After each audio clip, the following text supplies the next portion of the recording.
One Bowl Mania.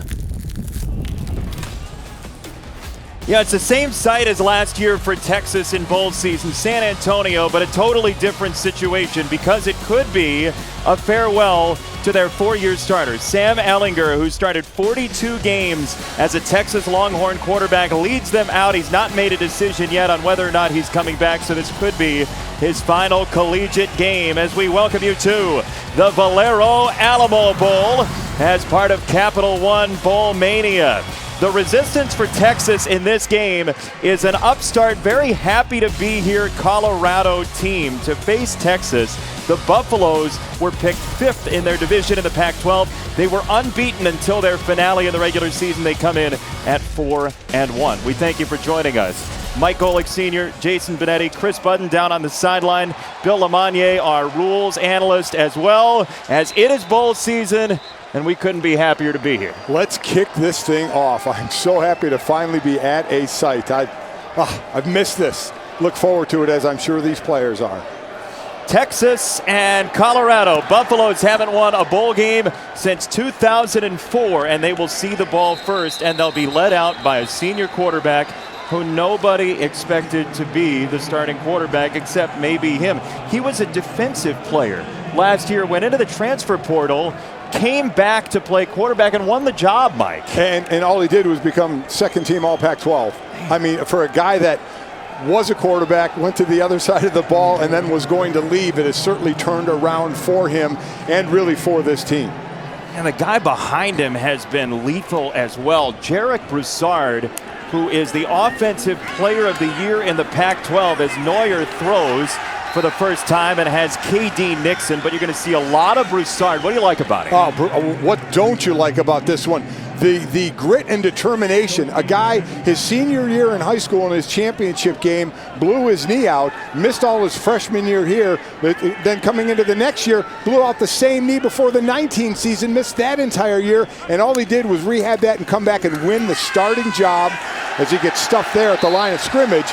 But he wins the starting job. He averages over 162 yards a game. That's second in the nation, and he was a Pac-12 Player of the Year. So between Sam Neuer and Jarek Broussard, I say, America, get to know these guys because they have certainly turned their games around from what they were dealing with. What's amazing is, too, he told us that he's still not 100%. Yep. He's had this type of season. Third down and 8 against a very depleted Texas defense tonight, and Sam Neuer to throw. And he missed his target. It is incomplete and no marker down. He was looking for Dimitri Stanley, the sophomore. And we have a lot to talk about in this Texas defense. Many opt-outs, guys that are getting ready for the NFL. So a lot of young players taking their spots tonight. So a lot of young, hungry guys saying, hey, I can show the coaching staff what I can do in this game leading into next year. I know you're going to be watching all day long the play calling of Chris Ash, considering all they're missing, and we'll see how they handle Colorado. But a 3-and-out to open, which is a good sign. Jamison handles it and drives himself backward and gets tackled after a loss of about 5. So great coverage by Colorado. And here comes Sam Ehlinger. We spent some time with him yesterday. He is confident. He's the leader type. He's not brash, but he's highly competitive. How he has grown in his 4 years is starting to the point where Coach Herman said that he and Sam are peers of one another. It's almost not like coach and player, but they're peers because Sam has learned and developed so much as a quarterback over these 4 years. We'll tell you about their relationship and why San Antonio is so important to Sam Ehlinger, where he plays for the second straight year in bowl season.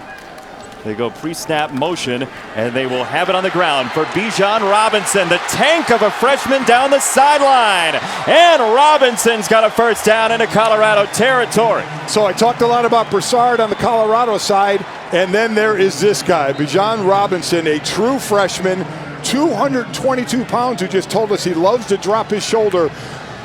And there, nice play action, easy pass. Wide open man, Joshua Moore. Down the edge, and Moore has got a first and goal for Texas. That was simple, Mike. Joshua Moore, who has a touchdown reception every 3.57 receptions. That's a pretty good odds to go to that guy around the end zone.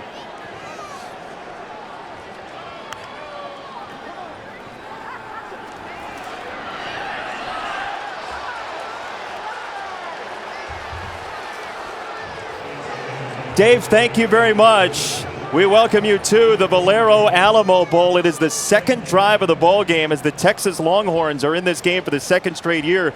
Colorado, the upstart team out of the Pac-12, trying to win its first bowl game since 2004 when Joel Klatt was the quarterback.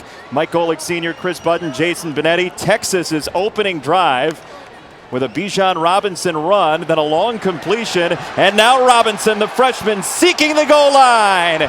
And Robinson is in. Touchdown!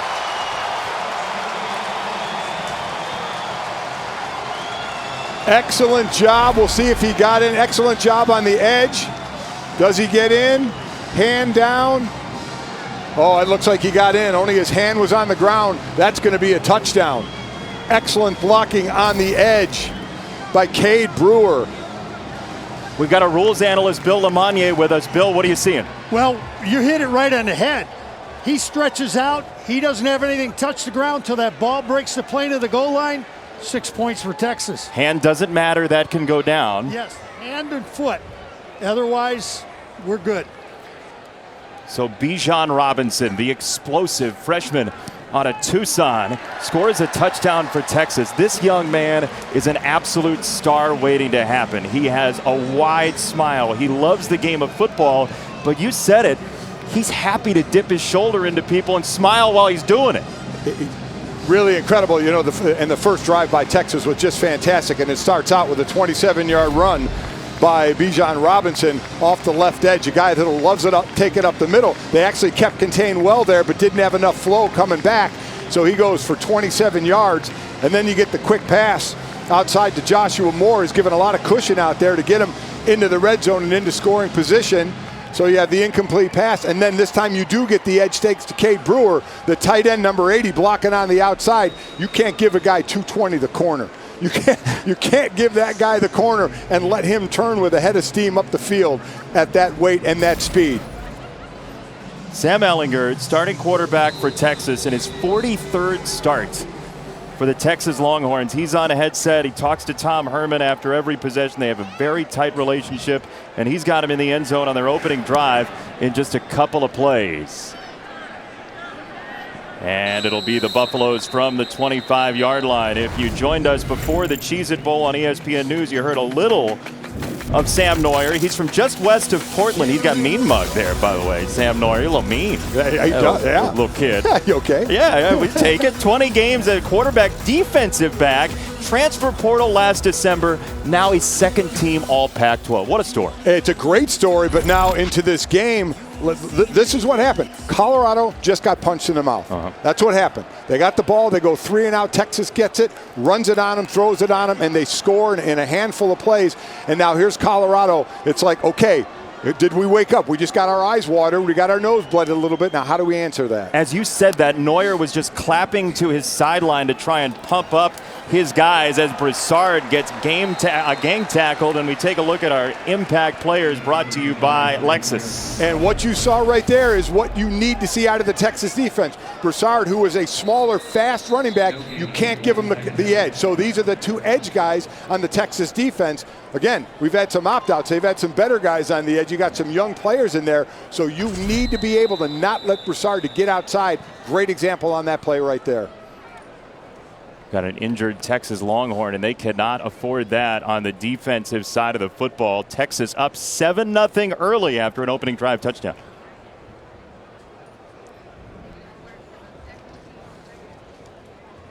The special presentation of ESPN, home of the college football playoff, semifinals on New Year's Day.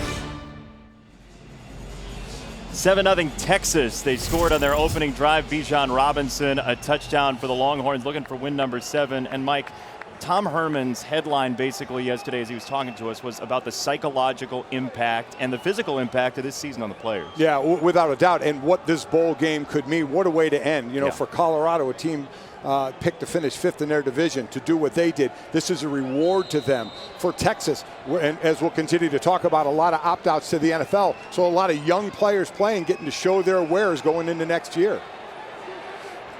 Neuer misfires. It is incomplete and 3rd down. And to Tom Herman's point, he was basically saying, I don't think the players are getting enough credit for what they've gone through to make this season happen and how important it's been to them. We talked to, 6 players this week? Yeah. They were all amped to be in this game, even with how tough it's been. And for all the games that I've done this year and talking to the coaches, they brought up really the psychological and mental part more than the physical part of what this season has done to players.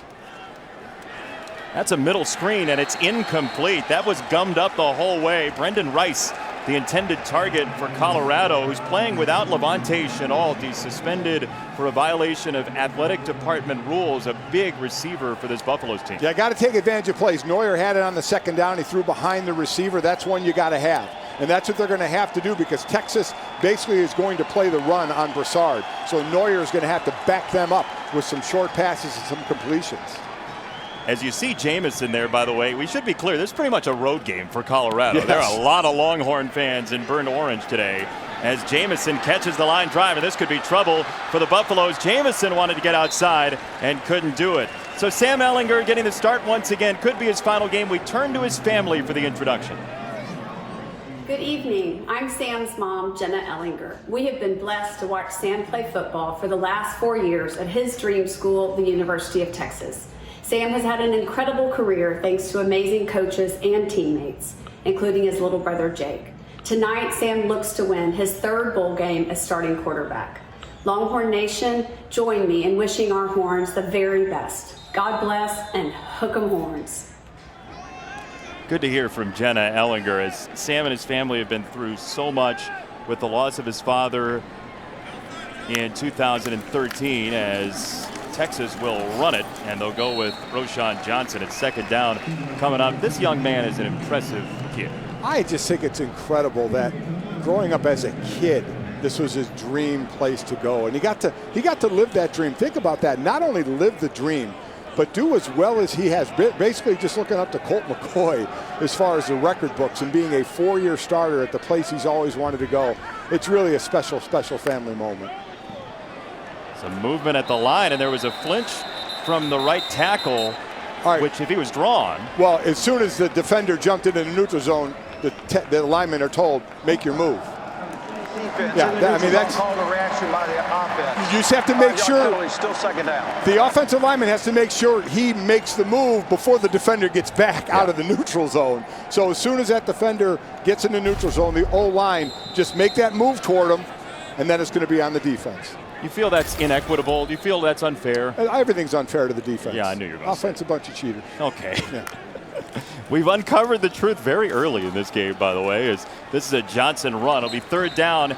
And Chris Button, more on Sam Ehlinger. Chris? Yeah, the Alamo Bowl been a special place to Sam Ehlinger. Growing up a lifelong UT fan, he came here in 2012 with his family to cheer them on. 4 months later, his father passed away from a heart attack. A year later, or 2019, they come here and they celebrate a win.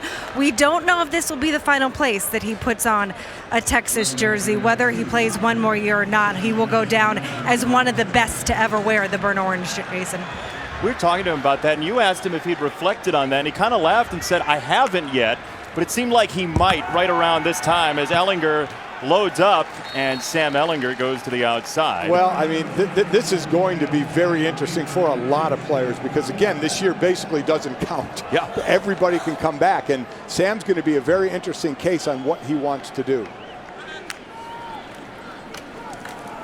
Johnson, the tailback. What do you think about his skill set right now? Well, I mean, right now, according to our Todd McShay, he's the 12th ranked quarterback, which you're not going high in the draft on that case there. So you have to do pros and cons. Coming back, what quarterbacks are coming out next year?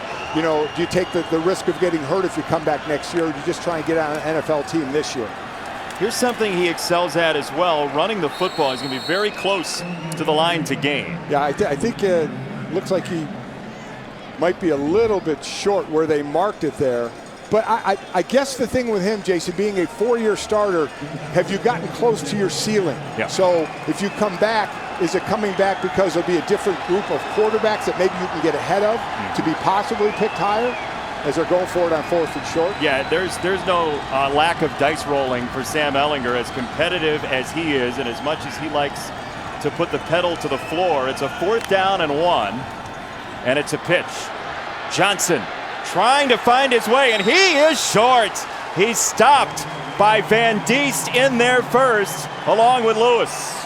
That was a great job of not giving the corner, not giving the edge. We saw him get the edge earlier in the game for a touchdown. Here, though it's a different back, obviously in Rashawn Johnson, but great hustle by this Colorado defense. That may be a little momentum changer that they need to get this offense going a bit. It's good to see that energy from Colorado because they're playing without Nate Landman, who is an absolute tape machine. You put on Colorado's defense, he's everywhere. Nate Landman, I mean, we're going to talk about a guy who's not here, but is one of the best players and plays with such an attitude. It is a shame he got hurt and will not be playing in this game, as, again, Broussard finding really no space at all to run. And this was going to be interesting. You mentioned it about Ash, the D coordinator for Texas. How is he going to call the game? You know, what does he want to do? Because there's 6 guys on that defense that are out. So you got young guys in. Is he going to have to blitz a little more? Are these young guys going to be able to get pressure on their own? Are they going to hold up on the edges? And right now, they're doing extremely well. Ottumwa, Iowa's finest. Chris Ash, as Neuer whips it down the sideline to nobody. It'll be 3rd down coming up. I really love the fact he's from Ottumwa, Iowa. Radar O'Reilly. Yeah. From MASH. You got a fistful of Iowa. Sure. Iowa nice. Yeah. So again, Colorado in a bad situation of 3rd and long. Now, this is a team that ran way more than they passed. And Neuer, for the year that he had being All Pac-12 second team, not a great completion percentage, didn't throw for a ton of yards, was effective at times. He needs to be here.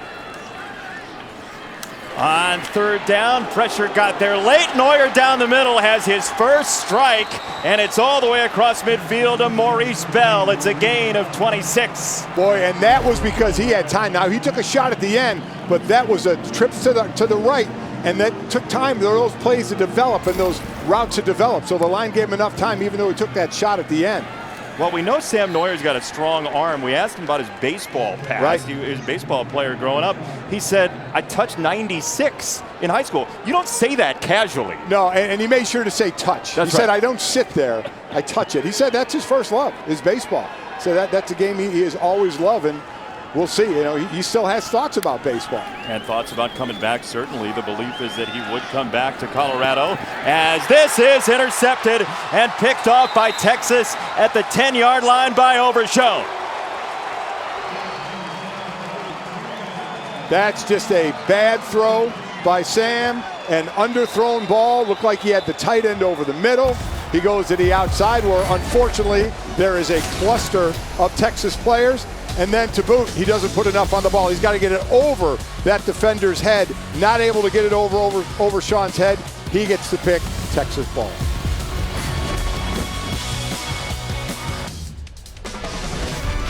The Valero Alamo Bowl is fueled by Valero and in part by Visit San Antonio. Plan your trip at visitsanantonio.com. That is the largest cowboy boot structure, according to the Guinness Book of World Records. I don't know what the race was like for the largest cowboy boot structure, but it's here in San Antonio at the North Star Mall.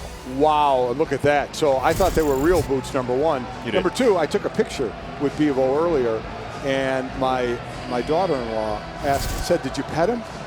I said, no, I didn't pet him. Pet him? Does that? I don't think that would go well. There was no chance I was reaching my hand in there. I took a nice picture at distance. Considering your experience with Ralphie in the past. Wow, yeah, we're going to get to that. Yeah. You're not really a mascot petting type, I feel like. So Texas off the interception by Overshown will start from its own 11. Bijan Robinson to the 15-yard line. Okay.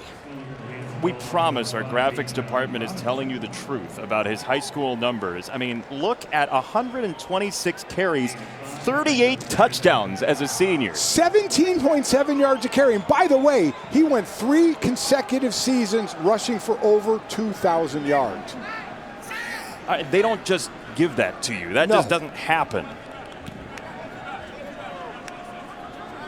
His love for the game comes through a Zoom window. You don't have to meet him in person to feel that, as Ellinger on the run has a first down. I love Bijan Robinson. We asked him what his favorite play of his football career was, and he said he was 5 years old. He took the ball and he ran backward. Yeah. And we were like, what?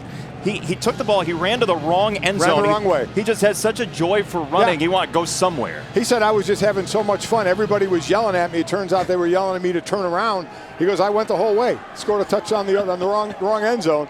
But he said, yeah, I just absolutely loved it. That was very cool to hear. The sheer joy for the game that he has, as Robinson has a short carry.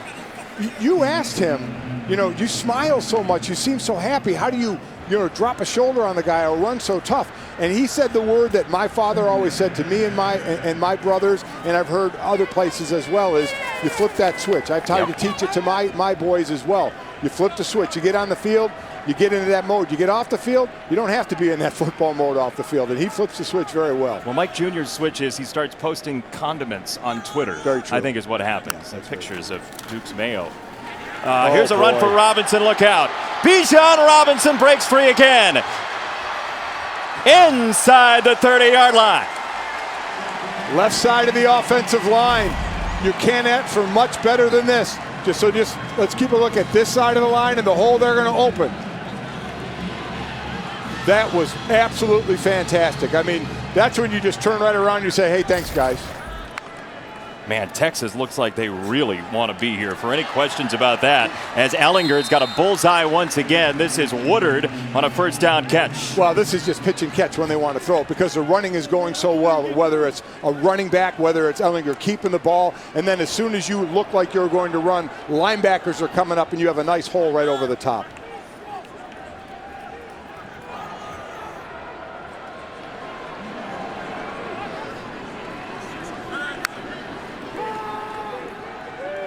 Ellinger surveying, wanted the screen. He's got Robinson. Wow. Bijan Robinson, touchdown. His second already.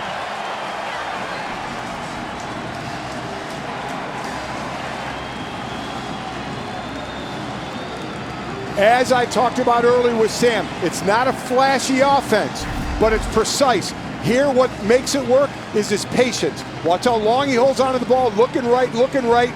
He gets the defense moving that way. A little flip over the top, untouched into the end zone. That's Sam understanding the patience of the play and taking his time. But the body language was patient as well. There was zero panic in his hands and his just physical specimen. That's a senior quarterback, man. It's a whole lot of snaps under your belt. That is a great point. Extra point is good, and Texas has taken a 14-0 lead. Look, we told you he likes to smile. We told you he likes to score touchdowns in whatever end zone he can get into. He's done it already, twice. Absolutely incredible what he's done. And Colorado, it's time to strap that helmet on tight and get back out to work.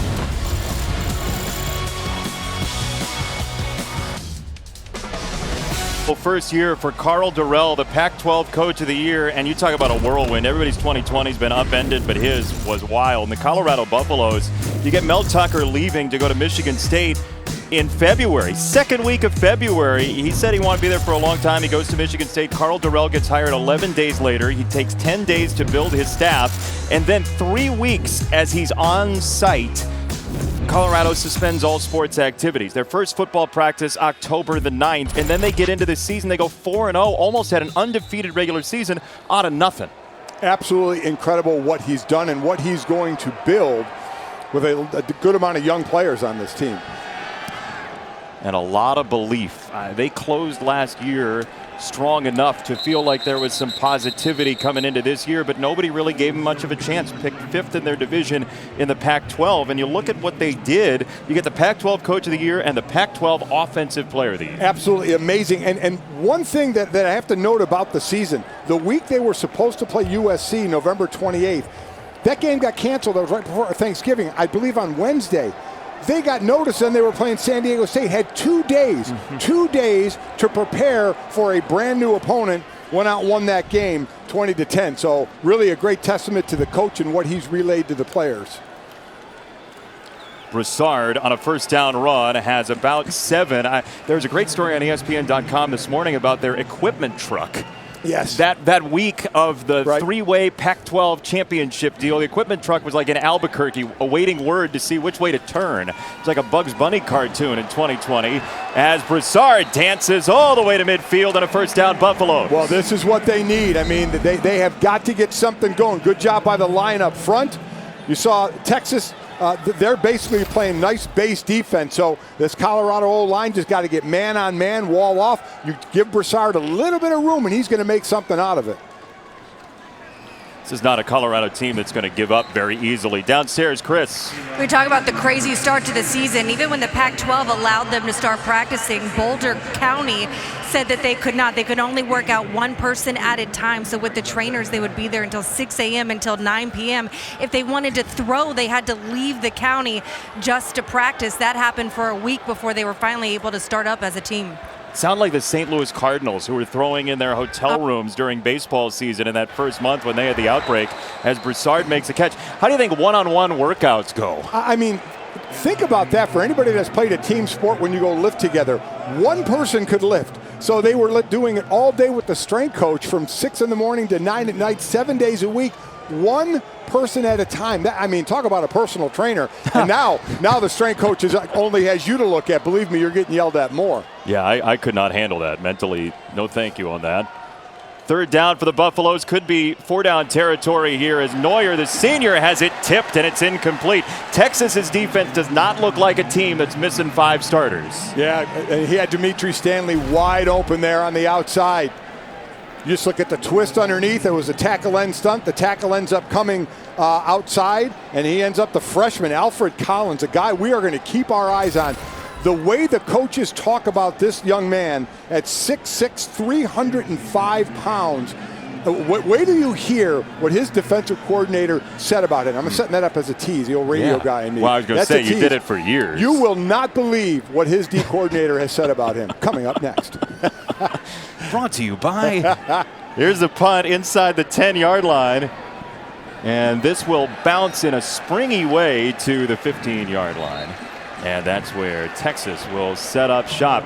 Hey, speaking of promos and teases, tomorrow it is the Duke's Mayo Bowl, Wisconsin and Wake Forest. John Wolford was Wake Forest quarterback just a couple of years ago. You never know who's going to start for the Rams. That's very true. By the way, so you might see a future NFL quarterback in this game. Wake Forest, Wisconsin, one of the great social media bowl games, by the way. The Duke's Mayo Bowl always does a great job. Should be a fun one, noon Eastern time. Should be, though I just kept thinking about the mayo I put on my turkey sandwich. I'm sorry, I lost you on that. I don't think you're sorry at all, honestly, when you're thinking about food. First down for Texas from the 15. This is Ellinger to throw. Everything just looks simple for him right now mechanically, and it's incomplete over the outstretched arms of Moore. And Christian Gonzalez, a true freshman on the Colorado side, a kid starting from day one. Good coverage right there. Doesn't look back right away, so there was a chance for Moore to get that catch, but you got to give Gonzalez a lot of credit. Right on him, had that left hand up in the grill of Moore to kind of block his view. Incomplete, 2nd and 10. Good job by the true freshman. A Texas native, Gonzalez. It'll be 2nd down for Ellinger. They've used that jet sweep action, and that is absolutely upended. Down goes Whittington. He got popped hard by Mekhi Blackman. Well, that's just playing your responsibility, not getting fooled by motion, knowing exactly where you need to be, and then making the play. That's good, sound, disciplined defense. Don't get fooled by any of the window dressing. Play your area. Boy, pre-snap motion has increased so much in the NFL this year, and we see it trickling down to college as we got a 3rd and 11. Yeah, and a lot of it is window dressing. It really is. Ellinger down the sideline. A lot of contact, and it is incomplete. Looked like the contact was initiated at first by the Texas wide receiver, Washington. Yeah, there's Blackman again. So he makes a great tackle behind the line, and then he comes up. We've seen now both corners running with their men extremely well, staying right on them. Great defensive play. Bill Lamagnier, our rules analyst, is waving incomplete. He doesn't see any pass interference. Oh, and listen, if he did, we'd be fighting. I mean, if he said there was any kind of pass interference there.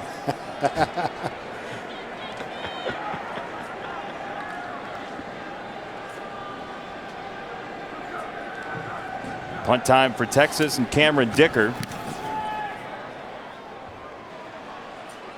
Stanley back to receive. That is a whale of a punt to the sideline at the 32. And Colorado will have the football with 2:40 to go in the first. Look, Sam Neuer, safety last year, thought about transferring, visited other Pac-12 schools. He gets the phone call. Darren Chiaverini, the offensive coordinator, says, I'm back in the OC spot. Why don't you come try out for the quarterback position? He wins it, and then Broussard, you talk about the knee injuries. What he's done is nothing short of miraculous. And that's coming back from injuries, which we've seen people do. But again, 2 ACLs on the same knee year after another is incredible. But Neuer, back up, go from quarterback to safety, almost transfer, and then get second team all Pac-12 was really amazing. Just dropped by Arias. Yeah, I mean, that listen, when you're down 14 zip, you have to make, well, I don't care if you're up 14 zip, you got to make that play. You put it right there, you have some room to run after it. Now, again, you're playing behind the sticks at 2nd and 10. Their last drive was the first drive they finally had where they got to play in front of the sticks for a couple of first downs before they had to punt it away. And it was Broussard who got him there, who so far has 29 yards on 7 carries, most of that coming on the one run that got him a first down. Off play action, Neuer will throw. It's a deep ball for Neuer, and it's batted away beautifully. Incomplete. Josh Thompson with picture-perfect defense. What a great job. I won't say anything, I think, about the hand he had grabbing the jersey a little bit. I'm not going to say a word because he was running step for step. See that right hand tugging on the jersey? Oh, yeah. Yeah, he got away with one there. That's okay. So the picture-perfect part was the hand that was laid. The picture-perfect part was the hand that came up and blocked the ball. Hey, listen, you know what? If they didn't call it, you know what it wasn't? Pass interference. You got to laugh from our rules analyst, Bill Lamagna, on that. Neuer off a screen. No, he did Popped not. Up in the air and taken away. Oh, there he is. That's the true freshman, Alfred Collins. I mean, unbelievable. Now, he set it up. Listen, this was going to be a screen. He just started backing off the block and went up, and I believe it was a one-handed pick. I mean, look at this. You see him back off, gets one paw up there, and comes down with it. Unbelievable what he does. Great awareness to start to back off and block it. So I'm going to go and tell you right now, Chris Ash, in the places he has coached at Wisconsin, he has coached J.J. Watt, he has coached at Ohio State, he has coached the Bosa brothers. He said Alfred Collins has the chance to be better than those guys are. He said he is the freakiest athlete he has ever seen for that size. I mean, you talk about that company. We looked and we said, okay, we'll see, right? That's the first thing you think. That's an outrageous play by Alfred Collins, as Texas will run it and not get a whole lot for Roschon Johnson. Keandre Coburn, his defensive line mate, said about Collins, I think he's the most athletic player on our team. And I know your eyes lit up. I mean, listen, because that's where the athletes are, right? On the D-line. I think we all understand that. And I'm very happy that Mr. Collins just proved that point. Just an outlandish play. Could be one of the best of bowl season that we just saw. As Ehlinger lingers in the pocket and climbs and has a strike across the 30-yard line to Brendan Schooler. He's playing without Brennan Eagles, who opted out today, one of their deep threats, and it'll be 3rd down for Ehlinger. One thing you'll see with Ehlinger is he will spread the ball around. First game against UTEP, 7 different receivers caught a touchdown, 10 different players. 7 different receivers have caught a ball in 7 different games. So he is an equal opportunity guy with that ball, throwing it out. That's another feather in the cap of Ehlinger and saying, you know what, I don't have one guy I go to. I find what the defense is giving me, and I'll hit that guy. Playing without his regular center, who's out with injury as well, as Ehlinger throws it, and it's incomplete, nearly intercepted. He wanted the slant for Joshua Moore, and Mekhi Blackman had goal line eyes there. I'll tell you what, Blackman and Gonzalez, we saw the 2 corners for Colorado, down early here, obviously, but these 2 guys are playing well. And this is another one, again, a chance right through his hands because he was going to score. No doubt about it. As we now get Cameron Dicker out there to try a field goal, 45-yarder. Long of 48 this year, an Austin native out of Lake Travis High School. Trying to give Texas a 3-score lead early in the Valero Alamo Bowl. Nope, did not do it, hooked it. You are correct. That is no good and wide, and so Colorado will get it back with 1:03 here in the first. So again, you have a situation. The defense came up, gave him a chance. Now can the offense do something with it? Downstairs to Chris. Yeah, Darren Cheverini brought over the entire offense, gathered them together and said, I want you to stop looking at the scoreboard. You're playing like they're better than us, and they're not. You're not getting open. You're not tackling. You're not moving the pile. I want from now on to act like it is 0-0 the beginning of the game from this point. I'd play for Chris right now. That was a good pep talk. But it's a great point that you said that he talked about is there's plenty of time. You don't have to get out of your offense. Still try and do your things, run your offense like they do there. You get 5 yards on first down. You know, now you're ahead in the count, basically. Second now, and the short. The playbook is open up to you. Do something with it, though. That was K.D. Nixon, the wide receiver, who sometimes will end up in the backfield. And now Broussard with a juke one way. And it's going to be 3rd down and a couple. What's your play call here? What do you like? Well, I mean, listen, if it's going to be a pass, it's going to be a short one. At this point, you run, you need, 2.5 yards? Get 3. Just enough to move the chains. You don't need a big play here. Just keep control of the ball. That's what you want to do right now. 3rd down and 2. We'll see if they even pull the trigger on this one. Doesn't look like they're going to. Take a breath here. I mean, the playbook will be open to them for run to pass.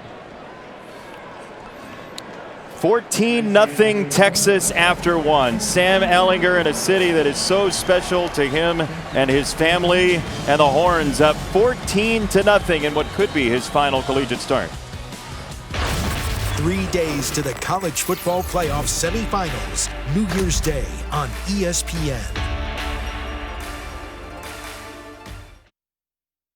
College football in so many ways is a large family, and the family of college football lost a member of it recently. Utah announced that running back Ty Jordan passed away last week. He was 19, Pac-12 Offensive Freshman of the Year. Both teams earlier at the Valero Alamo Bowl engaged in a moment of silence on behalf of Ty Jordan, and we're thinking about his family and everybody at Utah, and just such an awful loss in college football and beyond. And a great touching tribute here in San Antonio at the Valero Alamo Bowl, where Utah played last year, as Colorado trails coming into this second quarter 14-0, and a big drive right now for the Buffaloes. Yeah, and just to finish up quickly, a nice moment of silence by both teams, showing their respect, which was a really great thing to do. And of course, our thoughts and prayers out to the family as well. And as you mentioned, that was a big first down now for Colorado.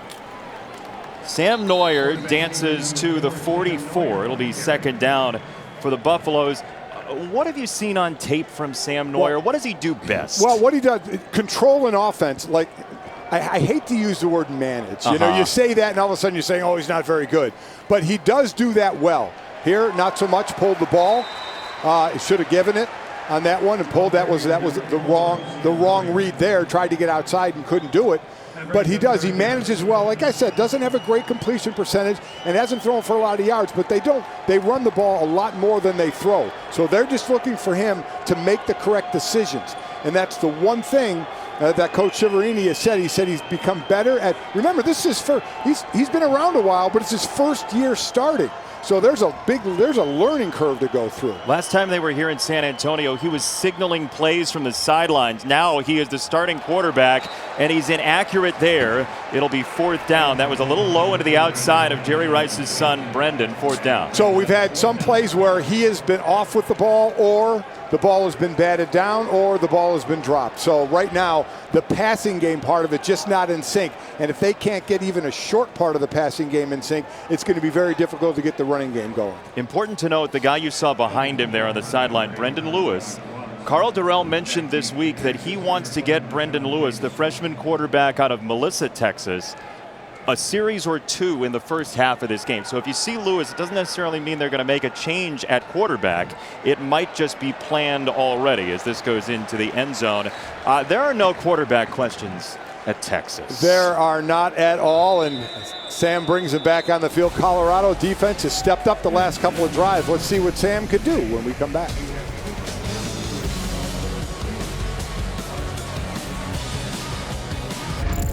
Back in San Antonio with Texas up 14-0. Here's the efficiency of Sam Ehlinger. This is an RPO. He's reading the defenders, coming up as he fakes the handoff, and that leaves an open spot over the top. Efficiency. Here's efficiency. The edge man is going to the pitch man. So Sam is going to say, well, I'm going to force you to make a decision. I'm going to cut up. As soon as he sees the defender stop his feet and lean to him, he pitches the ball out for an easy touchdown. Again, it's not flashy, but Jason, it is so efficient at what he does, and he does it so nonchalantly as well. And he's grown so much. You asked him what he got better at, and he basically said, what have I not gotten better at in my 4 years at Texas? He was sort of blindly making great plays, and now he understands the process and the skeleton of this offense.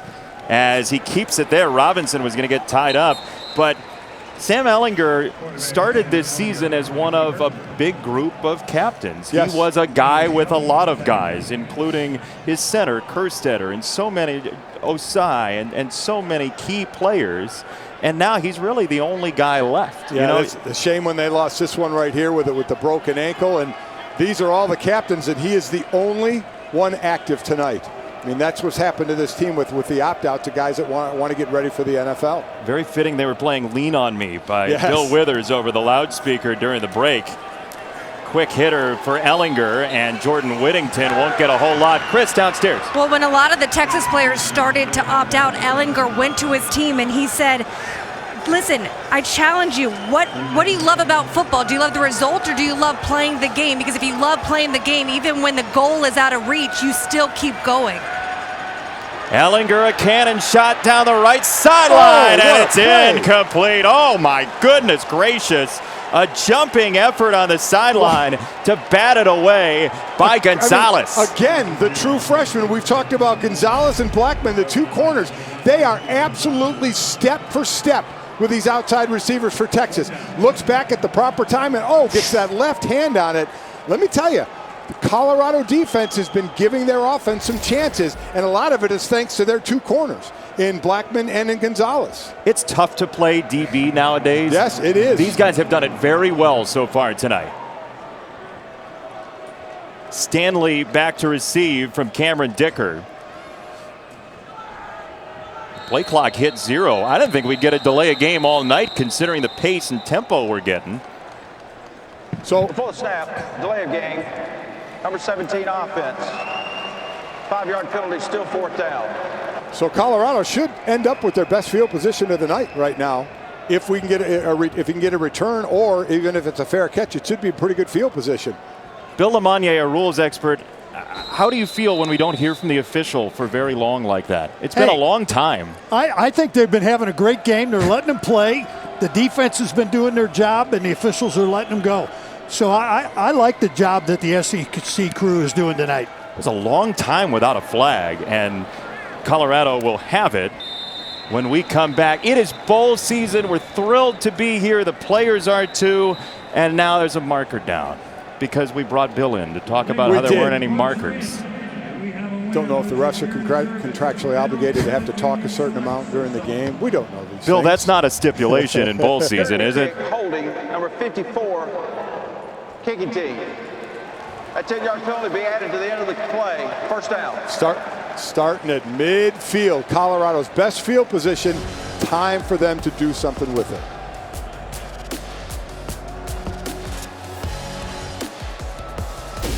Colorado scoreless so far, and this was earlier while Texas was driving. This is Brendan Lewis warming up, the freshman quarterback, to get his first action. He's from north of Dallas. He was talking to Sam Neuer during the break about what he's going to see when we likely watch him come onto the field. And as we said, this doesn't mean Neuer's day is done. Exactly. It means that this was the plan to get him what he's earned, at least a run, one series or two. And then you see what happens. And listen, if a spark all of a sudden comes to this offense, if he, by either throwing or running, and with him leading it, then we'll see, I wouldn't be shocked to see him more in this game.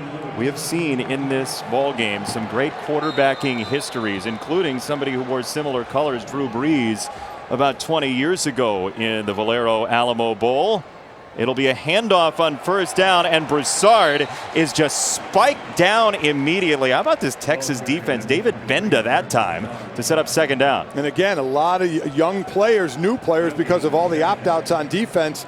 that the defensive coordinator was talking about. How is he going to be able to play that? Chris Ash, am I going to have to add more pressure? Am I going to have to blitz more? Are these guys going to be able to handle it one-on-one?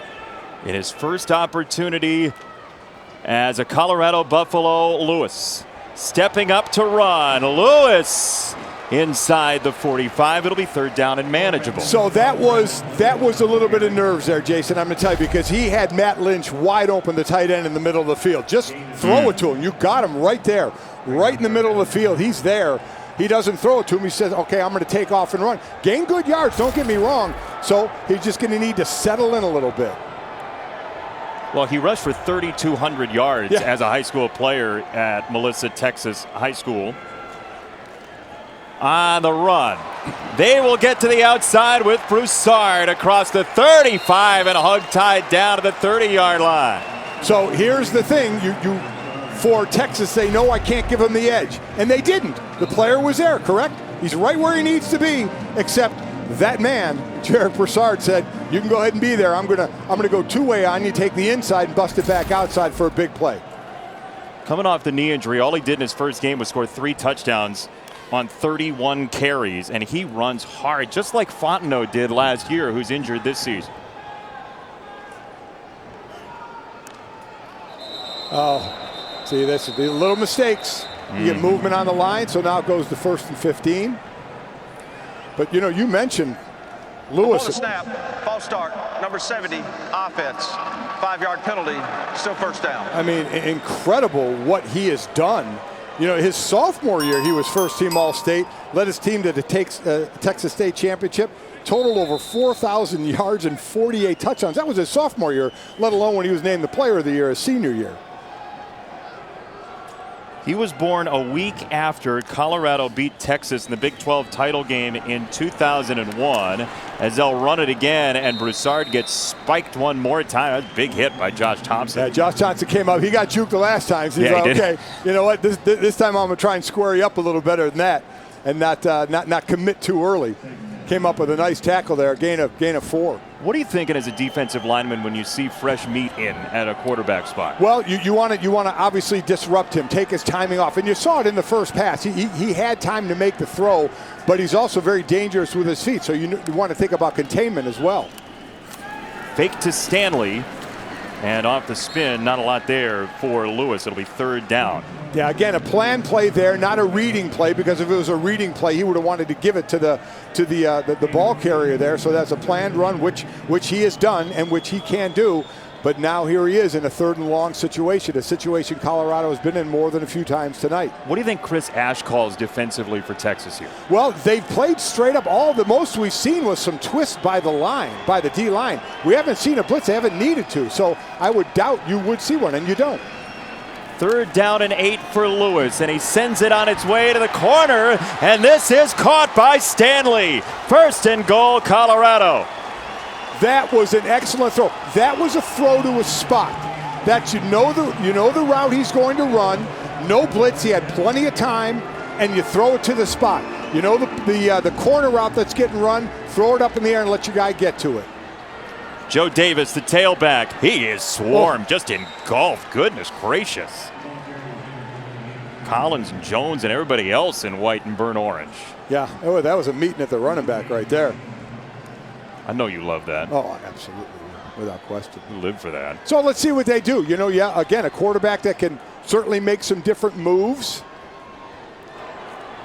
You let him make a choice here? Well, I'm going to say either play action or I'm going to think it's either going to be a straight handoff or Lewis is going to keep it running himself. We got timeout, Texas. So Chris Ash will think it over. Colorado knocking on the door for the first time today. Scoreless so far.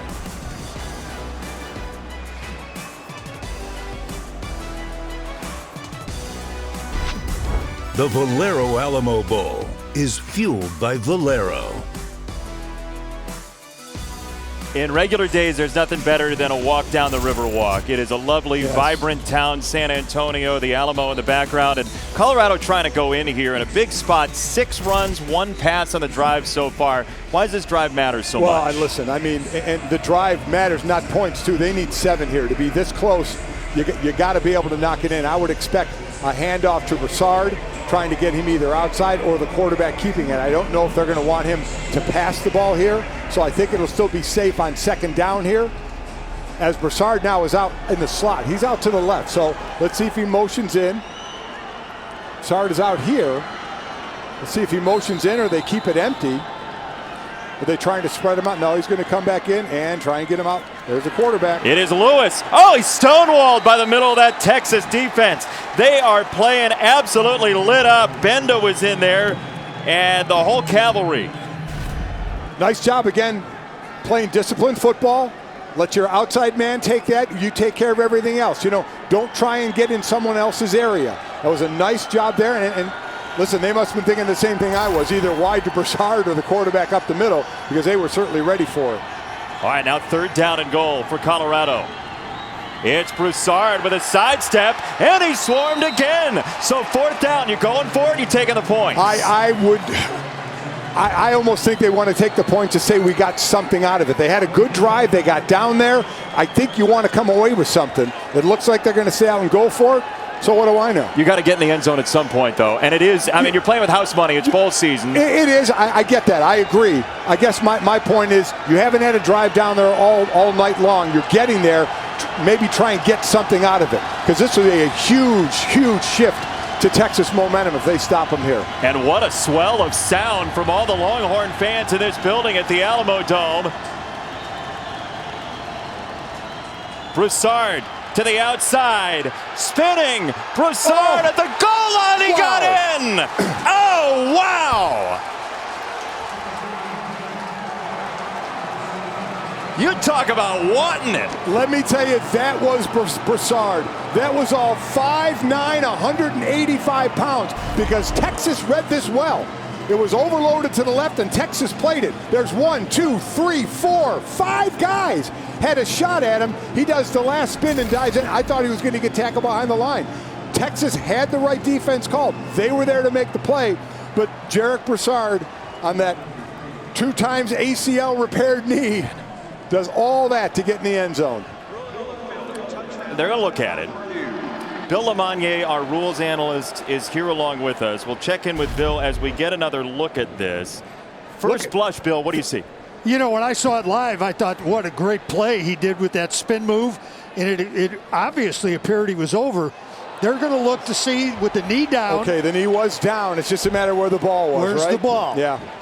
Watch again, and we'll watch with you, Bill. You've got a vantage point that we do too. Can you see the knee there? So the thing here, Bill, that I think it's important for people to understand is you can piece together different pictures, correct? Yes, and replay has the ability, they call it the quad screen, where they can look at 4 different views. They can see when the knee is down from one angle, and then they can see where the ball actually is from another angle.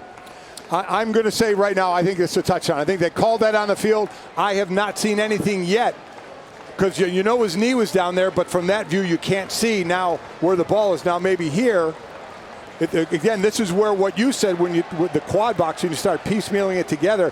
I don't think this is going to be overturned, though. I think this stays a touchdown. I have a touchdown. Yep. And one thing I do a little differently is, as an official, I'm never review. The ruling on the field stands. Touchdown.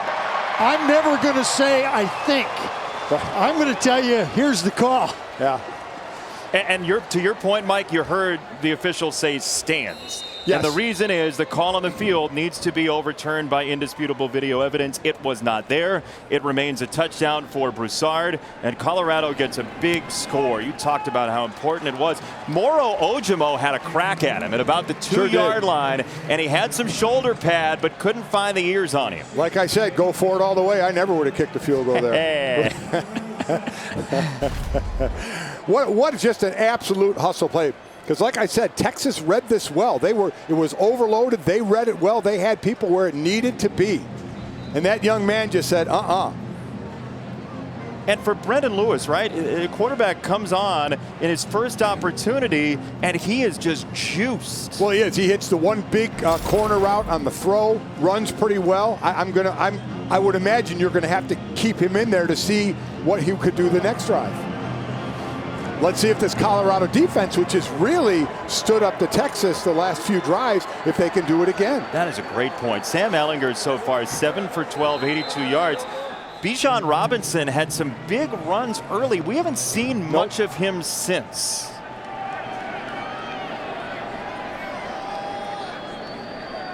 Deshaun Jameson back to receive. And this to the edge will find its way to the corner for a touchback, but barely. And so the 25-yard line is where Texas will have it. Hey, look, it's the college football playoff semifinals, New Year's Day on ESPN and the ESPN app. And my partner certainly doesn't have a skin in the game and doesn't have a vested interest in any way. Do you? Listen. Do you? Go Irish. Come on. Yeah. Well, so, okay, convince me. You got 30 seconds to convince me Notre Dame will beat Alabama. I don't think I had the time. They're out at the line now. We have to run a play. I didn't think you were cop-out theater, but you're going to go there. We'll get to that. Okay. That's interesting. Interesting. I thought you might have a little more I don't want conviction. to take away from these young men on the field. Okay, yeah, okay. How upstanding. Your moral compass survived the travel. It's fantastic. First down for the 25 for the Texas Longhorns, and they will run it. And it'll be Roschon Johnson who is driven back. The one thing we can see very clearly from our vantage point here is everybody on the field really wants to be in this game and cares a heck of a lot about the result of this game. And you love to see that because the bowl games have really taken a wrap over the last couple of years. This is good to see. Ellinger off the screen gets to the outside, and the catch by Woodard. His second, it's third down. 3rd and 4. Again, big either way. This would be Colorado could get another stop out of this. They tried to substitute on defense, but up-tempo Texas right to the line, so they couldn't do it. No opportunity given. Ellinger steps back into a throw. Ellinger and a diving try over on the edge, and it's incomplete. Cavante Dixon, the true freshman, he says I had a catch, but of course you do. That's what you do. It looked like this did bounce. You see him have it there? Well, I don't know. Wow. Okay. Now, again, this was called incomplete on the field. We've gotten 2 looks at it, so we'll bring in Bill Lamagnier, our rules analyst. Wow, boy. I see that ball moving when he hits the ground and the ball's touching the ground. He does not have firm control of the ball. This is an incomplete pass. Very decisive. And you know what? I'm going to give you another cookie for that one, Bill. But the play is also under review at this point. That's true. It is true. Spoke too soon. And I can't control what replay does. That's. But again, the call goes to the call on the field was incomplete. Ruling on the field of incomplete pass is under further review. So we're going to need, again, the irrefutable. When, just what you said, Jason, you're right. When you hear play stands, that means there was not enough info to turn it over. If you hear play is confirmed, that means there was enough info of what we saw to keep that call. So he's got both. It looks like he had his left hand under it, and then it was on his right forearm. Boy, oh boy. Okay, his left hand is under it there. Now, did it hit the ground there, or was it on his right forearm? Because I agree, Bill, he lost control of it, but when he lost control of it, was the ball on his right forearm at that point? The ball, I see the ball touch the ground. I think that view right there, guys, that view you had there, if we could freeze that, and when we go back to that one, there's a point to freeze it where I agree. I see the ball hitting the ground. After review, the ruling on the field stands. 4th down. Whew, glad we got that one right. I'd have liked to seen a confirm on that one. Yeah, I agree. Look, you're going to see the ball, I think, right? A little more, right there. I think it hits the ground. I absolutely agree with you, Bill. I think that hit the ground. Bill Lamagnier, ladies and gentlemen. Detective Mike Golick Sr. finding the small piece of evidence. I always like trying to give an answer to something. If I get wrong, I don't get graded down. So what do I care? Life's graded on a curve, but there are no grades in this telecast. Dicker the punt. Stanley got eaten up by that in the lights. I mean, domes are interesting, certainly, and Stanley found that out. 7-point game in the Valero Alamo Bowl. That was close.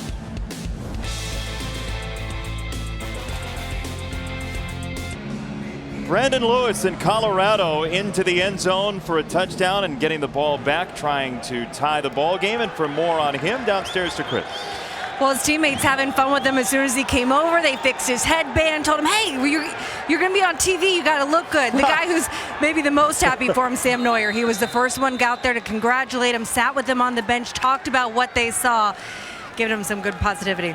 That is like the most relatable thing ever as Broussard gets hit. You got to have a friend when you've never been on TV before to say, fix your collar. What are you doing there? Put your headband on. Oh, yeah, you got to have those kind of friends. And it's good when you do. It's the tough part is when somebody doesn't tell you, and you do look not as good as you want to on TV. Nice job there by Devondre Sweat. Not letting that play get outside. That last drive was the best drive of the game so far for the Colorado Buffaloes, and it came with Lewis in at quarterback for Sam Neuer. He gets his second series here, and the freshman is on target to the 27-yard line, and this is KD Nixon. Good throw. Third down. Good throw, easy throw. You know, you don't need the big play there. They did have the one big play on the one corner route when he made a great throw. You just want to keep moving the sticks here and get a nice, consistent drive going. Don't have to worry about any kind of long pass here. Just get the first down. Important, too, because if you don't, Texas ends up with pretty decent field position, you would imagine. You know, Broussard, just 7 catches on the year. He's a guy that I would love to get involved in the passing game more to get him in open space. And a whistle. First charge timeout, Colorado. 30-second timeout. Jalen Ford was creeping up to the line, and a timeout called by the Buffaloes. Entertaining first half here so far. Texas, look, it's old hat for them to be in a bowl game. They're 53-22 under Tom Herman. Colorado hasn't won a bowl game since 2004 when Gary Barnett was a head coach. And with the way this game started, it looked like it was going to continue. I mean, you know, Texas took it to him, and he thought, uh-oh, okay, so this is where your coach, who's only been there since February 23rd, you know, the one thing about Karl Dorrell is he has a calming presence. He is a very even. We were in college at the same time. We've had kind of the same career going along. I've known him for a bit.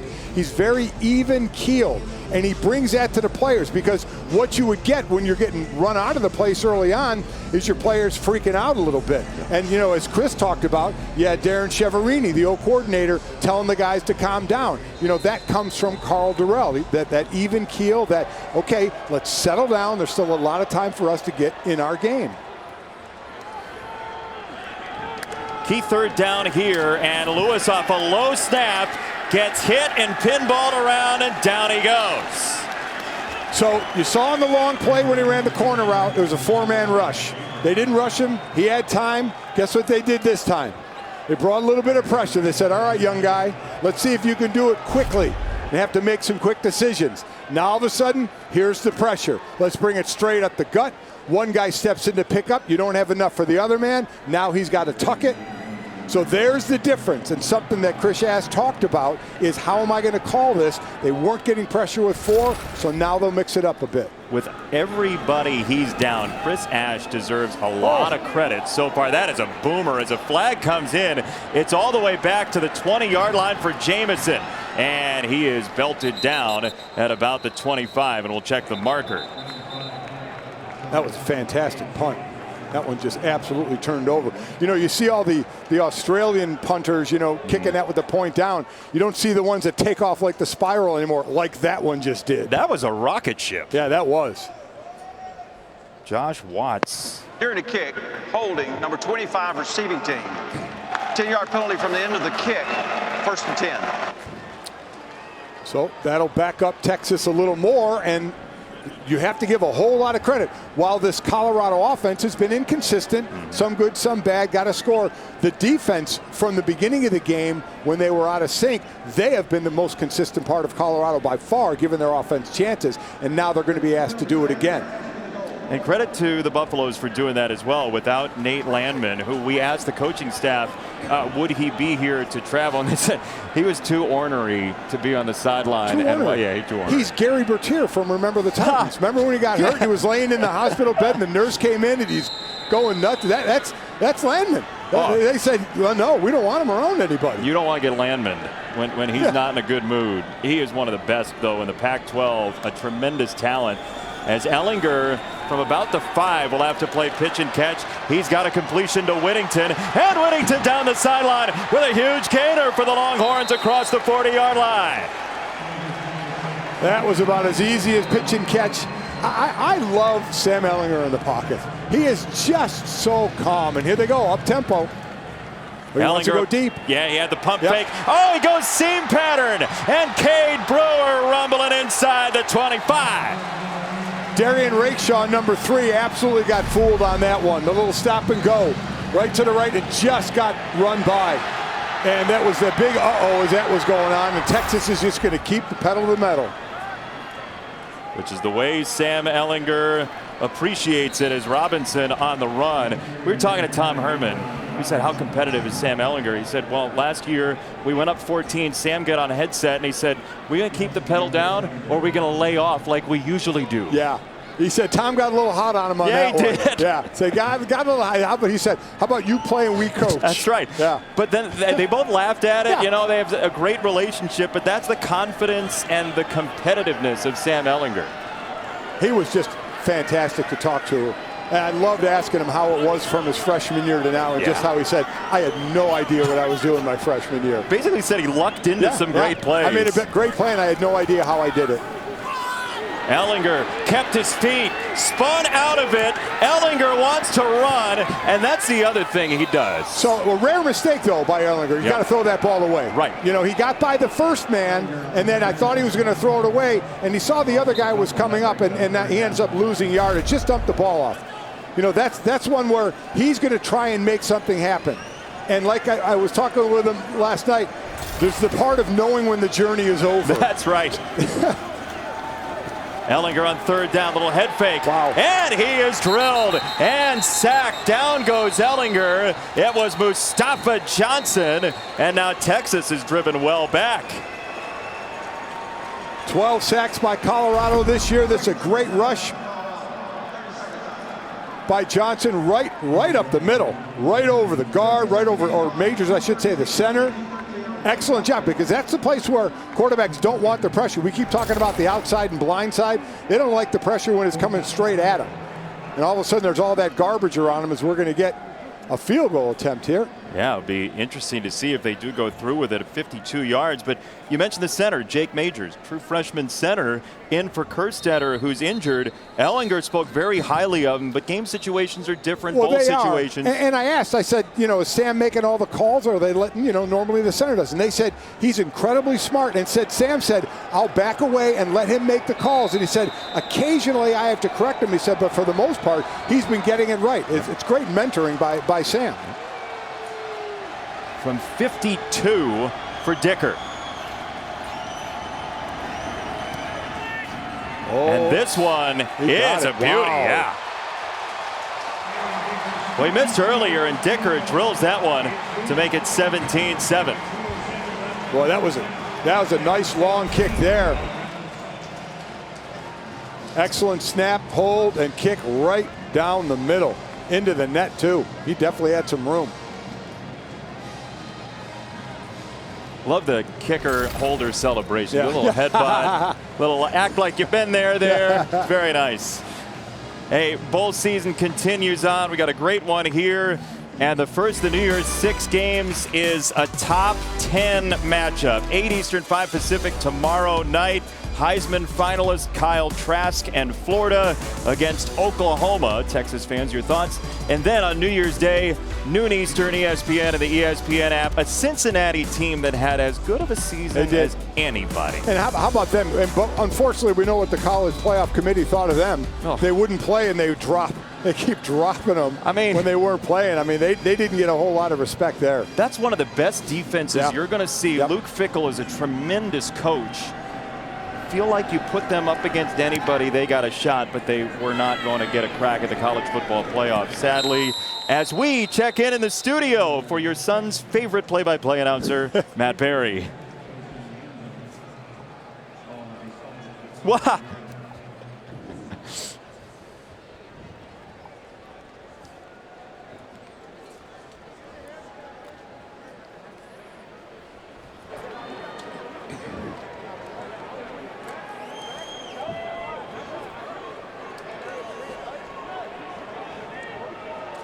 You crush Cheez-Its? Oh, listen, by the handful. And I mean multiple handfuls. Just lean back and drop them in like a waterfall? Wow. Sam Neuer back out to play quarterback. 2 series for Lewis. Neuer snaps it off to the far sideline, and he's right there for Arias for a first down with under 2 to go. Excellent throw, and a lot of that based on the fact it was a longer route. He had time. We saw earlier when Texas brought the pressure, they forced Lewis into a little quicker decision. No pressure this time. Neuer has time to stand in the pocket, zone defense, find the hole, drop it in. Clock stops with the out of bounds. First down from the 42. Play action for Neuer.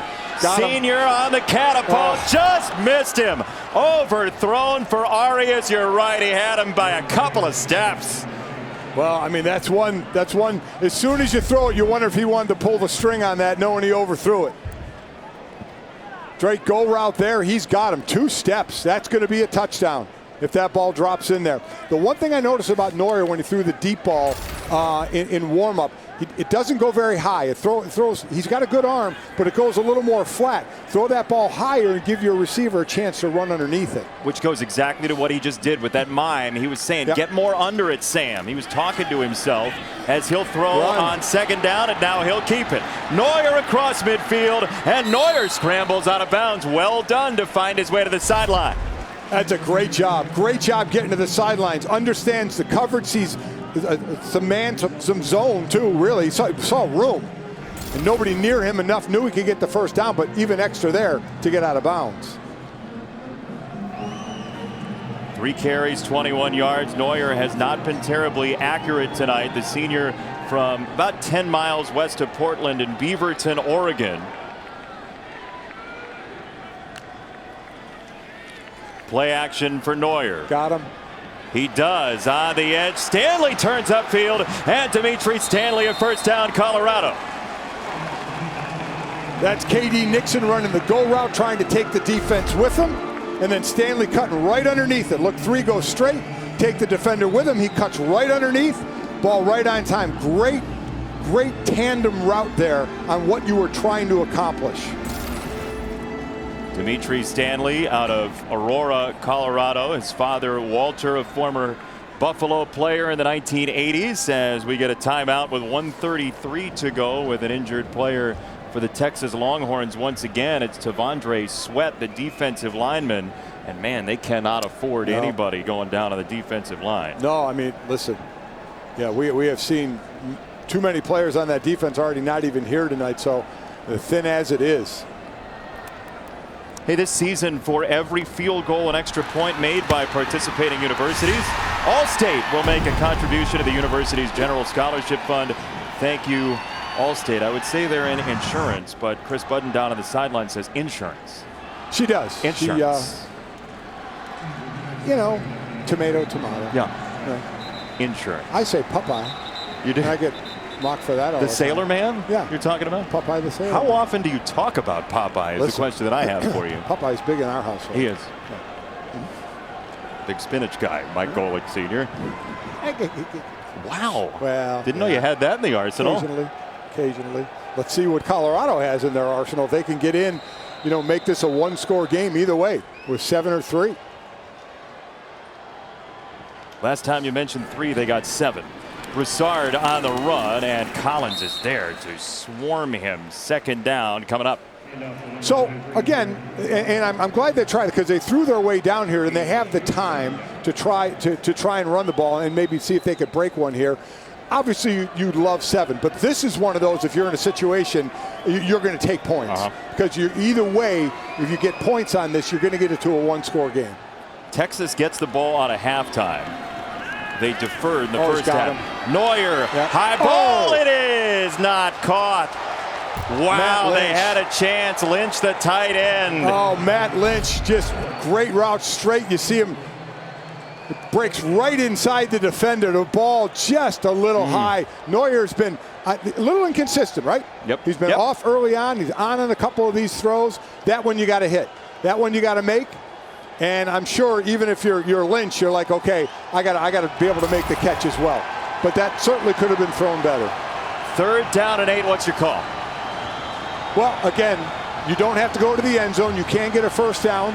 Let's see if Texas brings some pressure. I'd say they're going to go to the outside. They twist. Neuer scrambling. Oh, boy. Neuer's hit and dropped. Down he goes. Texas got there with 5 guys eventually, and it'll be 4th down for Colorado. Eventually it was Broughton who hit him. So again, we've been talking about 4 guys rushing. This time it's 5, as you mentioned. No room. And again, he wanted to break back to the outside. Someone got fronted him. Didn't have any time to even get rid of the ball to try and throw it to keep the line of scrimmage up further. So they ended up losing yards, and now they're going to have a longer field goal.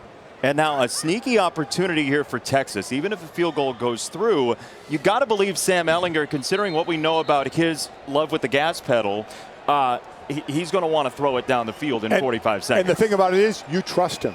You trust him to make the right decisions out there. So this would be a 40-yarder. Evan Price, sophomore out of the state of Colorado. He's 5 for 6 in the regular season. Hit a 45-yarder against UCLA. That is his long of the year. Price serves it up. And good. He even rhymed. 17-10. Texas the lead. 43 seconds for the Longhorns.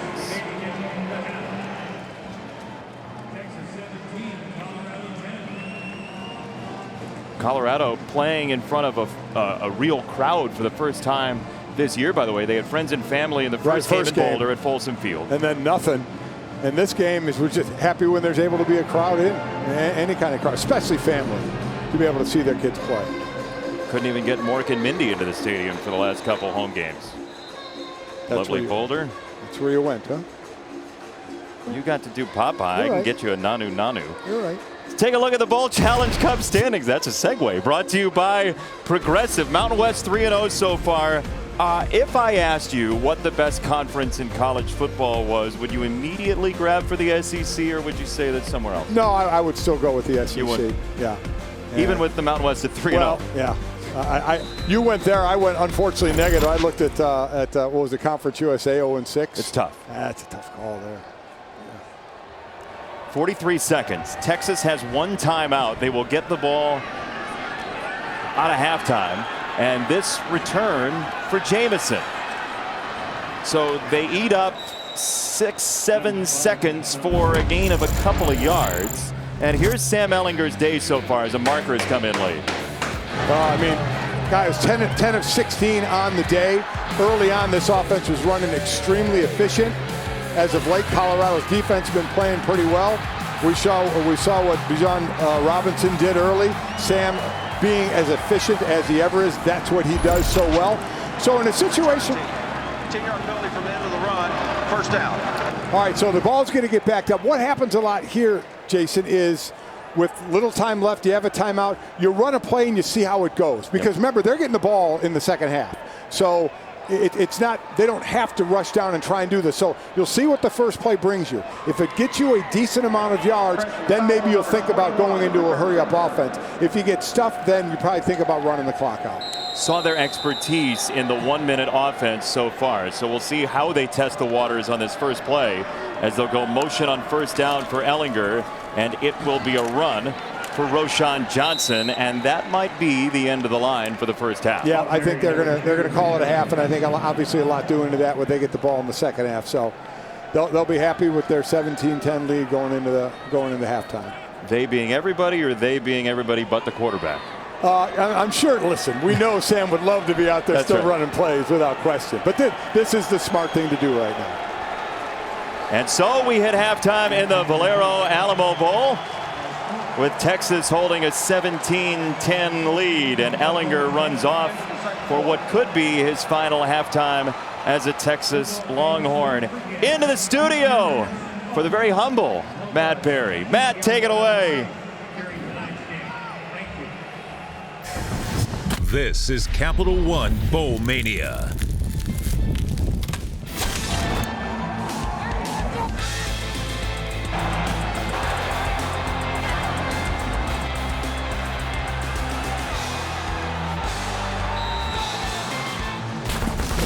Welcome back to the Valero Alamo Bowl as part of Capital One Bowl Mania from San Antonio.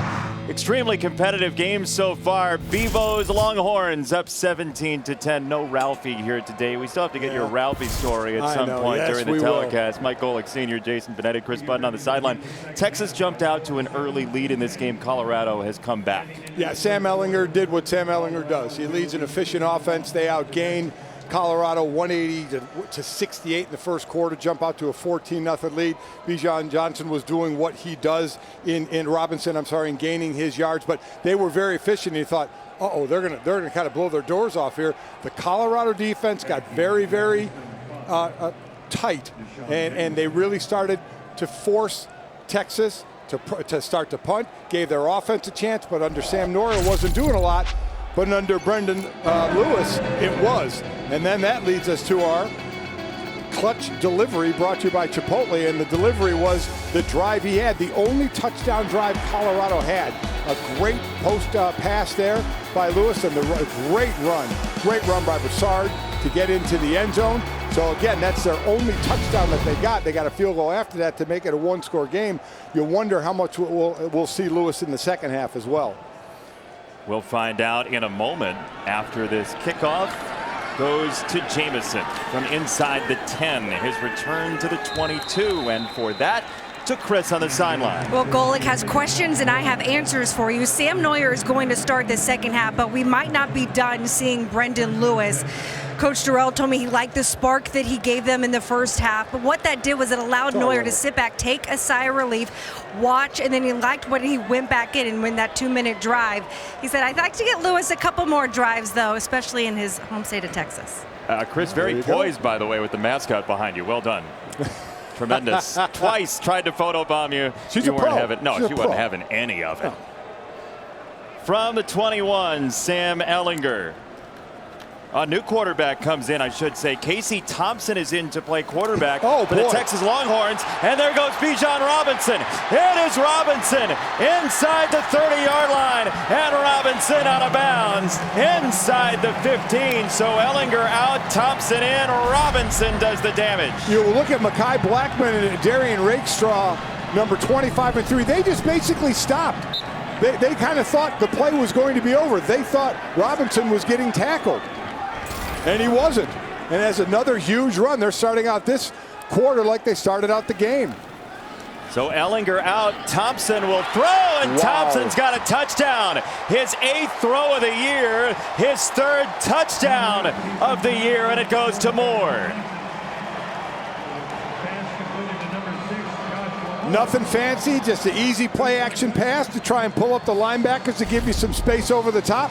And he absolutely just fires a rope. What a great job, nice and high and inside, defenders behind the receiver.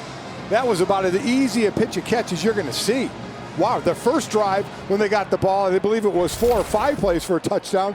This one just 2. Well, as a Texas fan, you just plan for Sam Ehlinger to be the quarterback. That's what you've seen for 42 starts worth, now 43 tonight, and Thompson comes out of the locker room. False start, number 99, offense, 5-yard penalty. It's still a try. Well, I mean, you said it. He's thrown 7 passes this year and run the ball 4 times, so there wasn't a whole lot of expectation to be seeing him out here. And there he was. A redshirt couple of years ago. He got 3 runs in the Alamo Bowl last year. Casey Thompson did, for a gain of 7 total yards. And the extra point for Dicker will get moved back. And it is good. 24-10 Texas. For an update on Sam Ehlinger, here's Chris. Well, official word from Texas is that Sam Ehlinger is out the rest of the game with a shoulder injury, Jason. How about that? Chris, thank you very much. That is awful news for Sam Ehlinger, Texas Longhorns. Again, this very well could be his final game as a collegiate football player. It's up to him. There's his mom and his family, and we heard from Mom earlier, Jenna, and look, he's got a decision to make. He does. And he'll talk to people, you know, obviously. And he is a player. What draft eligible players can do is they can give their name to the league and they can get back a grade on where they think they're going to be told that they may be drafted. And as I mentioned from our Todd McShay, He's the 12th ranked quarterback that's not going to make you a high pick at all if drafted at all. So there are decisions to be made. You know, he's had an unbelievably successful career here at Texas, but going to the next level, we're going to have to wait and see. Is it going to go this year or next year? Colorado will have it from the 20-yard line with the return from Maurice Bell. And Sam Neuer for Colorado will come back out. We would imagine we'll see Lewis, as Chris mentioned, as well. And we'll see who does break the huddle as Neuer is out there. So look, first half for Sam Neuer, 5 for 17, 76 yards. What did you see thematically in his first half? Well, I mean, he just off on his throws. I mean, now he did have one blocked in an interception, a knockdown, a drop. But for the most part, his throws, unfortunately for him, were off. See if he settles that down as Neuer will throw on the roll. He's got Stanley on the catch across the 20. He broke one tackle, and he's just short of the 30-yard line as a marker comes in, as well as he got by Chris Adamora, and we'll check the flag. We're going to add 15 to this on a face mask. Personal foul, face mask, number 6. Correction, number 1, defense.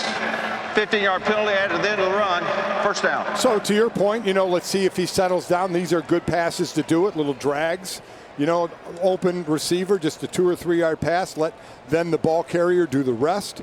He certainly has the ability to throw it downfield. We know that, but, you know, it hasn't been very consistent yet tonight. Neuer came into this game 58%, 6 touchdowns, 5 interceptions. Effective runner at points with 5 touchdowns over the course of his season. And he's got Broussard behind him off play action for Neuer. And he goes the short way. There is Broussard out of the backfield, as you mentioned, and he's right near the line to gain. So again, now we go and look to the defensive side. 4-man rush, no pressure. He's got time, 3 routes to his right. Short route, middle route, and a long route. And he had time to let it all develop and ends up going with the short route, but certainly a nice gain. That does move the chains into Texas territory. Colorado from the 47. So a rematch of the Big 12 title game from 05. Neuer goes for the deep ball, wide open, a flag down. It was Maurice Bell, who could have run all the way to Corpus Christi with the ball in his hand. We'll check the flag. So that's 2 overthrows, but that was a hold. That was number 9, defense. The foul occurred against an eligible receiver beyond the neutral zone. 10-yard penalty and automatic first down. So here's what you do. You get fooled on the move. So what you do is you grab and say, I'm getting beat. I'm getting beat. You saw his left hand out there. He knew he was getting beat. Grab a hold. You know, listen, give up 10 yards, don't give up a touchdown. We've seen a face mask that didn't lead to a tackle on this drive. We saw a hold that nearly led to a touchdown. Now we're going to see some running.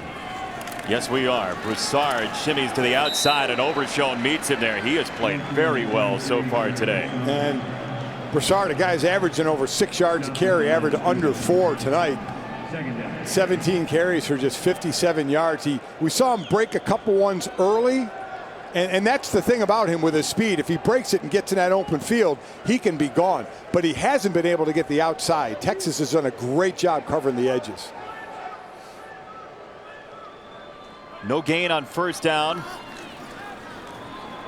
Second down run. It's Neuer climbing the pocket. He got drilled off the slide. There's got to be a marker there. Overshown went into him, and a flag comes in, and maybe some consternation on the Colorado sideline. You know who else was in on that was Juwan Mitchell. Juwan Mitchell was playing in the second half. Personal foul, targeting, number 0, defense. Plays under further review. So the targeting is DeMarvion Overshown.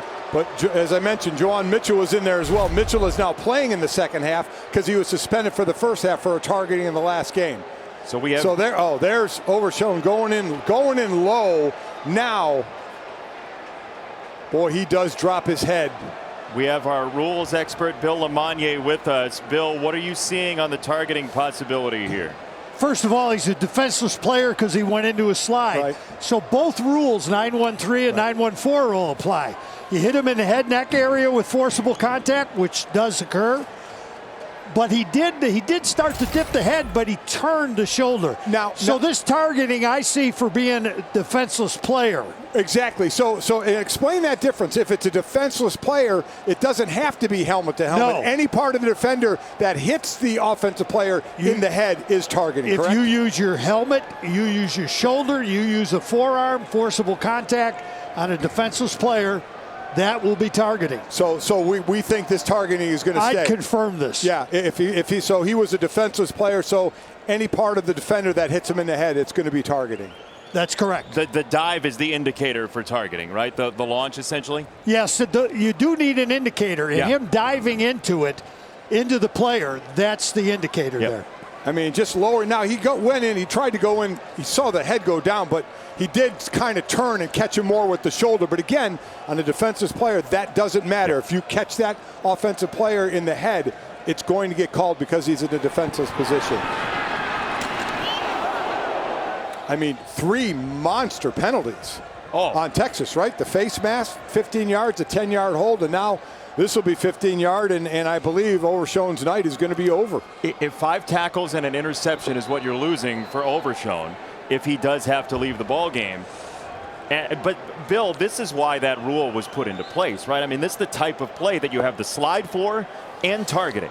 You know, I was surprised the announcement didn't include for the late hit part of it for the slide. Because he was sliding, right. Because if the targeting penalty goes away and they haven't called a late hit, then everything goes there's away. no penalty whatsoever. Right. But if you call the late hit and the targeting goes away, the late hit stays. But we both have a feeling, I think we all agree that this one's probably going to stay. Yeah, I'm with you both. This is targeting to a T here. Unless you say the contact wasn't to the head or neck. I mean, how much does the initial contact? It almost seems like the back of his shoulder catches him in the head. That's one of the other things, you know, when it's not your initial contact point. Right. If you initiate contact to the head neck area. So I could start here in the chest, but if I continue up to the head, that's a targeting call. It's taken a while. What does that mean to you? Well, it's taken a while because they're looking at it for some of the same things we've discussed. And if they feel that contact wasn't to the head neck area. After further review, targeting cannot be confirmed. Therefore, there is no foul for targeting. Wow. Interesting. Third down at the 30-yard line. It's got to be the contact location, right? Well, they feel that there wasn't forcible contact to the head neck area. And the other thing just came into play. They didn't call a personal foul for a late hit, so nothing happens. Everything goes away. Everything goes away, and it's now 3rd and 3. But Bill, you can't have a kid slide like this and there be no penalty, right? But it requires, by rule, that there had to be an announcement. Right. No, right. But I'm saying that flag should have come. Right? I agree that it was 2 fouls in 1. They will run it on 3rd down. I just want to clean that up. There's a reason we allow for the slide, and we don't allow people to get hit after the slide. Correct. Once you've committed to the feet first slide, it's just like you stepped out of bounds. I'm surprised that there wasn't a 15-yarder for that. Yeah. Hey, for the sake of the young man, DeMarvion Overshown, I'm glad he's still in the game. I mean, you know, because personally, and I've said this many times, I'm not a fan of guys getting tossed from the game. Yeah. I think maybe 2 times and you get tossed, but I have never been a fan of somebody getting tossed out of the game. What we're left with here, Mike, is 4th down and 1, and Colorado is going to ask for a measurement. And so the sticks will come over. We'll see how close this is. Oh, I think they're going for it either way. Right? Yes. Wouldn't you? Yes, yes.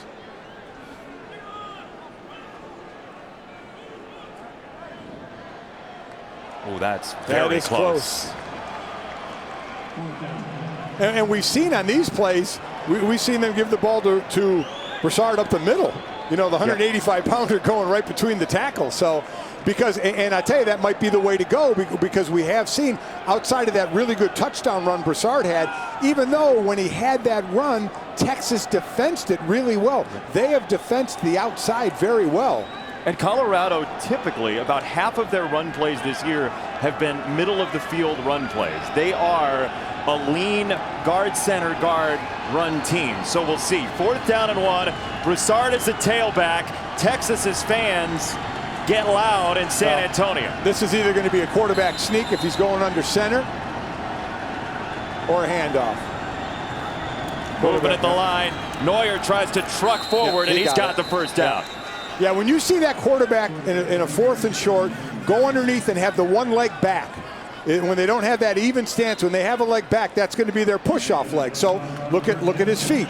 Look at how they're staggered. You see the right leg is back there. That's the push-off. And that means that they're going to give it a shot to try and go forward. Are you seeing that as a defensive lineman? Oh, yeah, definitely are. You saw Texas shift over a bit on that. But, yeah, you should be. I would hope you would be. So now 2 for 2 on 4th down for the Buffaloes. Neuer keeps the drive going. Sends it the other way and incomplete into the end zone. He wanted K.D. Nixon, and it's 2nd down. Sean Jamison, boy, I tell you what, he made an incredible break on that ball. I thought he might have gotten the pick. He broke underneath the receiver. That was an excellent break. We have seen some on both sides, some pretty good outside coverages. Again, in an era when it might be the most difficult in football history to play defensive back. That was an excellent play. 2nd down for Broussard, trying to get to the outside, and he is stopped. Keandre Coburn, the big sophomore who says he wants to be a leader now, he's pumped. Keandre Coburn, we talked to him last night, and we said, hey, we had heard when you first showed up to camp you were over 360, and he took a little offense to that. He did. He stepped back a little bit. 342. To the pound. Yeah. I love that you guys know to the pound what absolutely. You are. He's a large human being right in the middle there. One of 8 kids in his family. On a 3rd down for Neuer. He feels the pressure. Neuer sends it the other way, and this is caught by Nixon. Another choice to make for Karl Dorrell in a 14-point game. This one's a little farther. It's 4th and 2. But again, you down a couple of scores. Going to send the field goal unit in here and come away with something. Now it's an interesting call because Ehlinger not being in the game probably affects your decision here. It's a good point. And you may get more shots. Your defense had been playing pretty stout from the first quarter on, albeit for this first drive in the second half it didn't look too good, but we've seen them settle in the first half. Maybe they'll do it again here. So this is one where they just want to get some points. Evan Price. And he didn't. Missed it wide.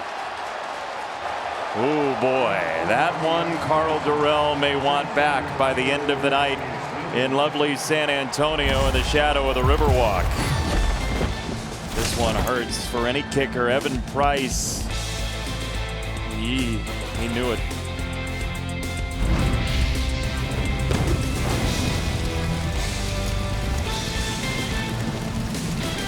So 24-10, Texas leading, but Sam Ehlinger is out of the ball game with a shoulder injury, and Mom Jenna is getting up to go, maybe check on Sam or to walk to the concourse here. But at this point, Texas has the lead. We're going to see the backup quarterback Thompson here in the final 25 minutes of this ball game, and Casey Thompson brought him to a touchdown on his opening drive. But again, Casey Thompson, a sophomore out of Newcastle High School in Oklahoma City, in for Ehlinger, who, as Chris Budden reported, is out with a shoulder injury and done for the day for Texas.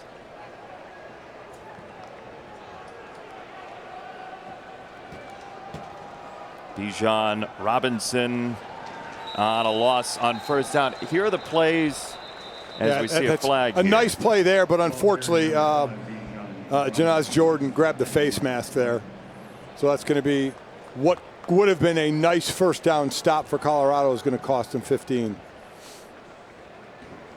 Personal foul, face mask, number 94 defense. 15-yard penalty from the previous spot. 1st down. All right, so let's go look at Sam Ehlinger now. He didn't take many hits, so let's look at the couple where he did go to the ground. These were back-to-back plays when he was scrambling, didn't throw the ball away, got pushed out of bounds, didn't get hit, but put his arms out to land on. And then the next play, he did take a hit right there. Again, he didn't take many hits in the game. We're not sure when he hurt the shoulder. We're just trying to look at some of the plays where he took a hit or hit the ground. Well, he's kind of holding the arm funny already, right? Yeah, exactly.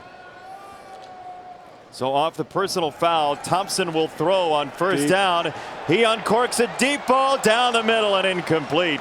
It'll be second down. The coverage from Mekhi Blackman. Casey Thompson, again. I was going to say, he was in the Alamo Bowl very briefly last year.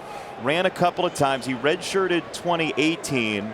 His father, Charles, was a quarterback at Oklahoma. He's got some history at the quarterback position and a huge chance for him here, Mike. Well, exactly, and maybe a guy that was ready to take the reins, but now you have to wait for and I'm not saying now because of the shoulder injury, we talked about it before the game, waiting for Sam. What decision will Sam Ehlinger make for next year? And how does the shoulder situation, depending on the severity of it, affect that decision-making process too? And this to the outside from Thompson. He has Joshua Moore to set up third down. Yeah, as far as this game is concerned, I mean, you don't even take a chance. You're done, Right. You're just taking you off the field. Take care of this thing, and we'll see where it goes. Third down for Thompson. He feels the pressure, skids away from it, and finds the tight end, Cade Brewer. That was some nifty footwork right there, a little soft shoe. You would know this kid's a backup, would you? I mean, look at this. The little juke there to buy him a little more time, and look at him just lay the ball up. There's two defenders in the way. He not only has to put it on the mark, but he has to drop it over the defenders as well. Thompson, he wants to go deep. He's got confidence building. You can see it in his body language, and now he's going to tuck it and skate out of bounds and lose a yard. They're going for some shots. Yeah, they are. He already threw a long one. There were two go routes there, a stop and go. He was trying to get the defender to bite. But those outside defenders have been playing well for Colorado. He's coming in firing the ball. I would have thought backup quarterback, he would come in and hand the ball off more. Here's Ehlinger already out of his equipment. Going back, he has his arm in a sling, as you can know. You can't see it, but you obviously see his arm isn't in the sleeve of the jacket. So, and it is his right shoulder. It is a throwing shoulder. That is awful to see for Sam Ehlinger, one of the most competitive people you're ever going to talk to at the quarterback position. As he walks off, Thompson in the ball game, the sophomore, his understudy, lets it rip again. Contact and a one-handed opportunity.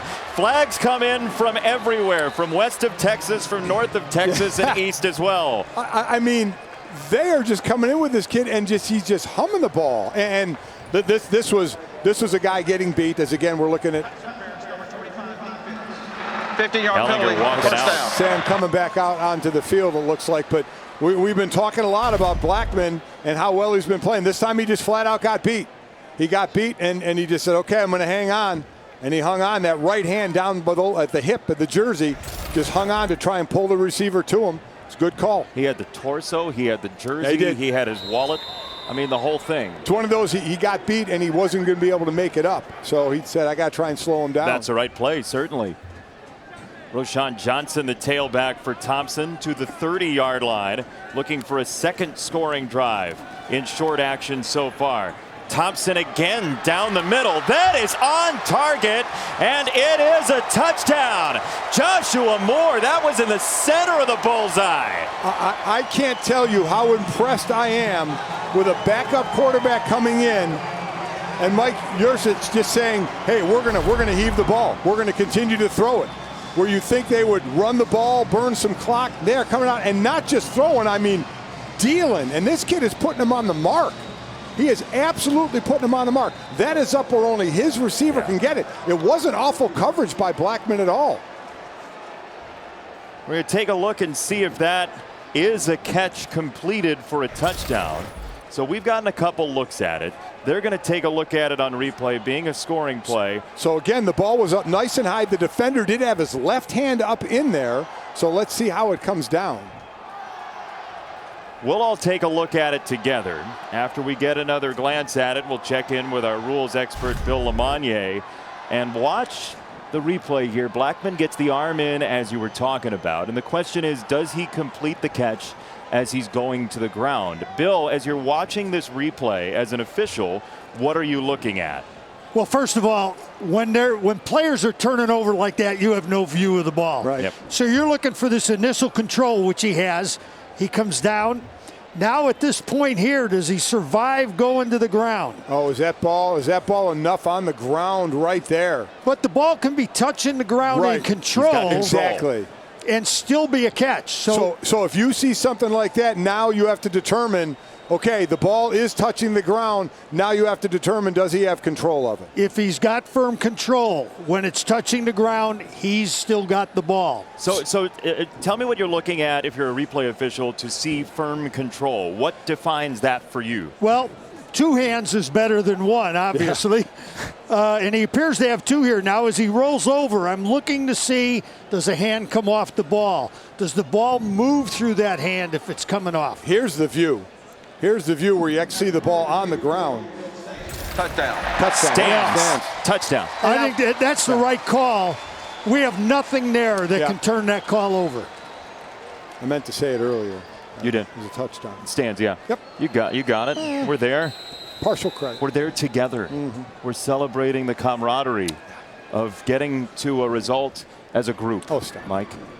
It's 2020's mantra. Other than please go away.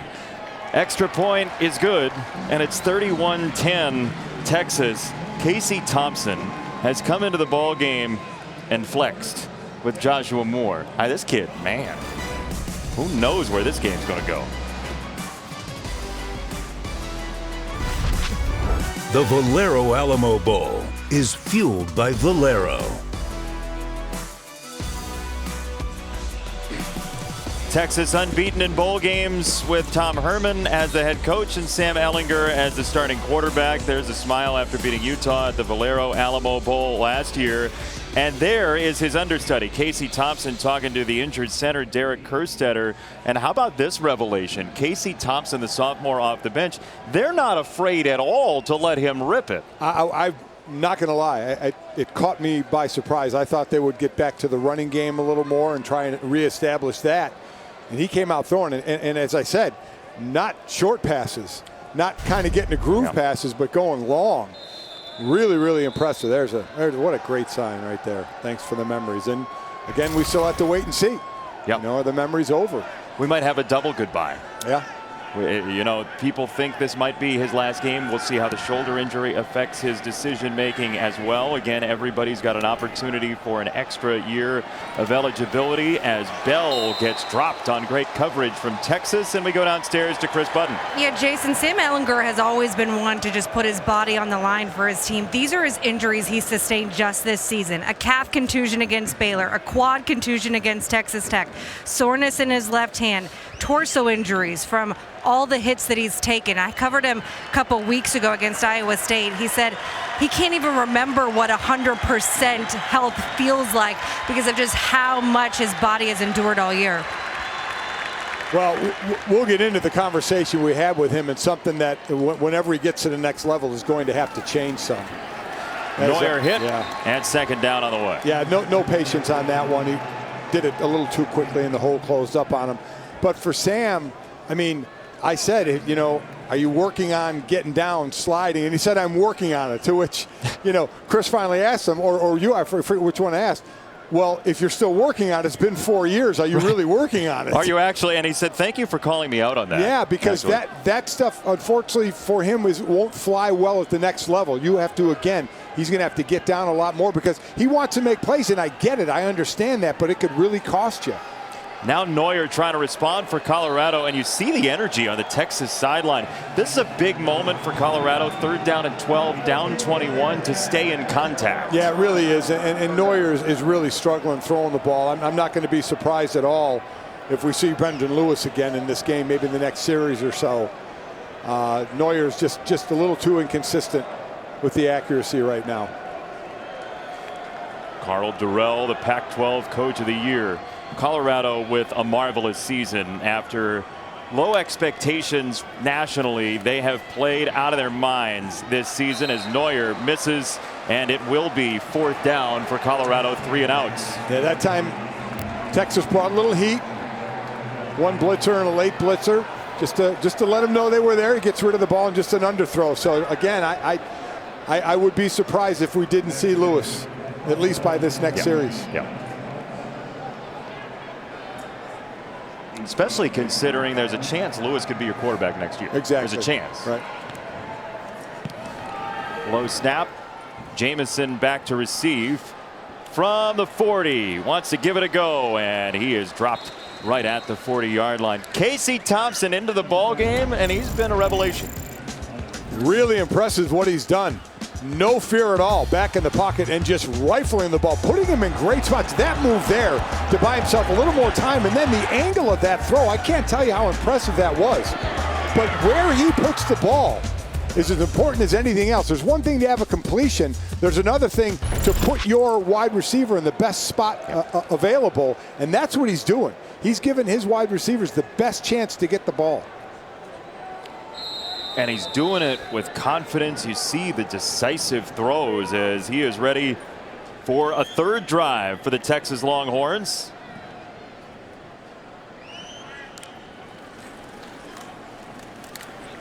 They will run, and they'll do it with Bijan Robinson, who we were asking him what drew him to football. And I've never heard anybody say this. He said, I like the shape of the football. Yeah. I just like the feel of the football in my hands. Hadn't heard that one. Right? Yeah.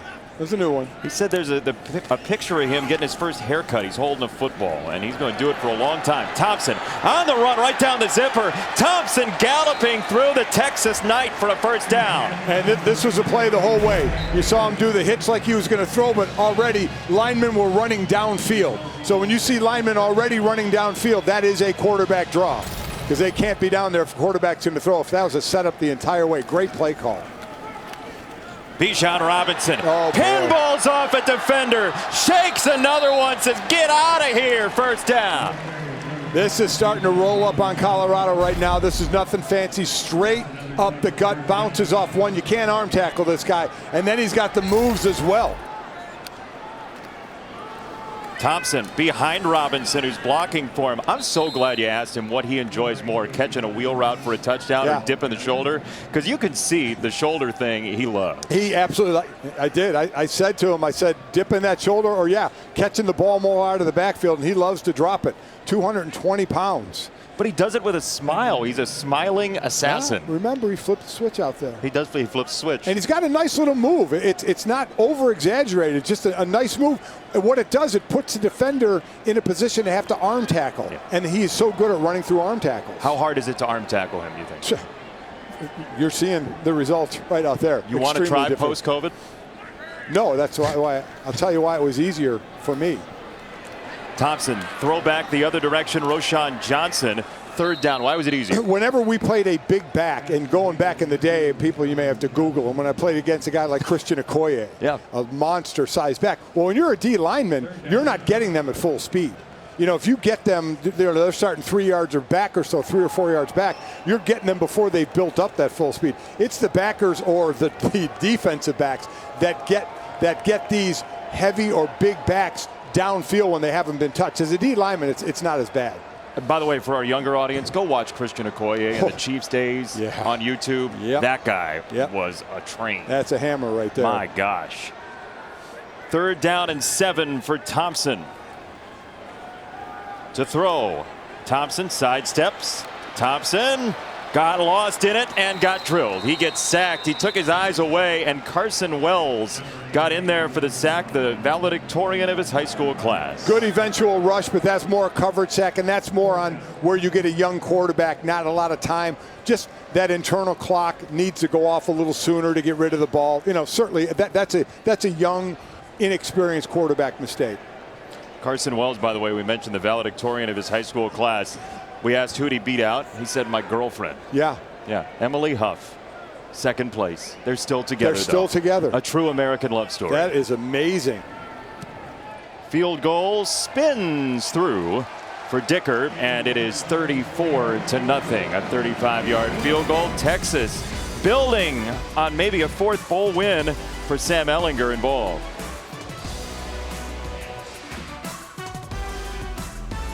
See some future Sunday quarterbacks you should watch on Saturday. 4 Eastern, 1 Pacific, Oregon and Iowa State, the PlayStation Fiesta Bowl. You will be there. Yes, I will. Mike Golick Sr. And then Texas A&M and Kellen Mond against North Carolina, Capital One Orange Bowl at Hard Rock Stadium. What's your Oregon-Iowa State preview for us? Well, I'll tell you what Oregon did to get that chance in the Pac-12 championship. and take the win. And in a year like this, man, you're the champs. You know, great job out of you. Put yourself in that position.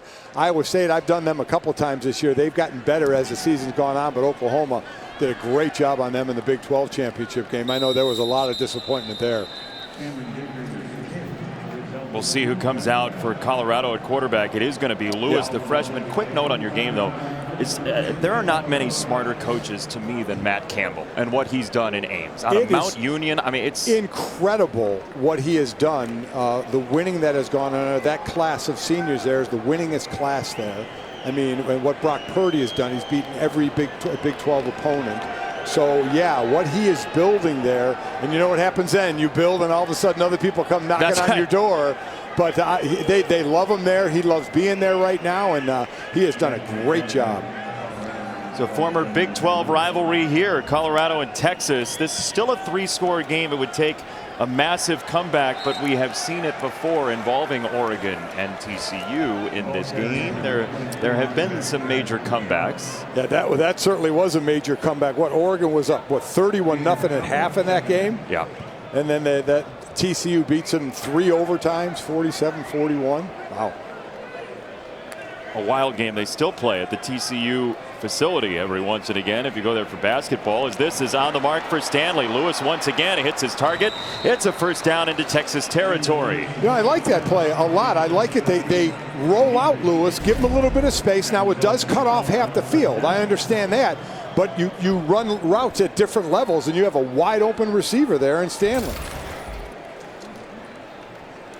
Handoff for Broussard. And yeah, Colorado is trailing by 24, but do not underrate what Jarek Broussard has gone through. He's a sophomore tailback. He got the opportunity with the injury to Fontenot, who was great last year for the Buffaloes. And you've mentioned it a couple of times, but if you're just joining us, this is a kid who's had 2 torn ACLs. And you know injuries in football, it's not easy. You disappear to everybody. And not only that, but you disappear there and you start to drop on the depth chart. As we see another quarterback run here, Lewis once again got a room. Lewis down the sideline. Lewis is knocked out of bounds at the 2-yard line. First down and goal. Foster finally tracked him down after a 43-yard jaunt. Well, you heard, when Tom Herman was talking to our Chris Button down on the sideline at halftime, he talked about Lewis and the fact that, okay, this guy is a runner. We have got to be able to contain him, and they certainly didn't do it there.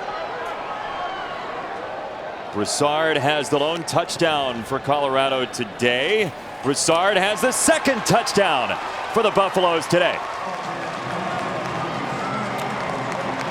So we've seen Lewis come in the first half, lead him to a touchdown drive, and now we've seen him come in again and lead to another touchdown drive on big plays. The first touchdown drive he had, the deep corner route that he threw and completed, which was a beautiful throw, and here a big run that he takes care of himself. And I like they switched up the play calling a little bit with getting him on the move. I think he feels a little more comfortable that way. They're going for 2 here to try and make it a 2-score game. You still have a quarter plus remaining, and you're dealing with Texas's backup quarterback, albeit one that doesn't look like a backup quarterback at all. Sure doesn't. It's got that Kurt Warner, Trent Green feel to it at this point right now for Thompson, playing very well. Lewis loads of time. I mean, a ton of time. To the sideline, he's got to throw it, and he whips it out of bounds. Incomplete off the V in Valero.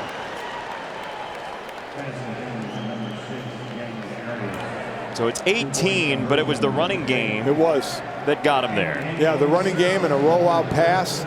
So switching things up a little bit. There you see the run. Good job on that O-line. Good blocking downfield. He doesn't get touched till he's all the way the 5-yard line, 2-yard line. Good combo block.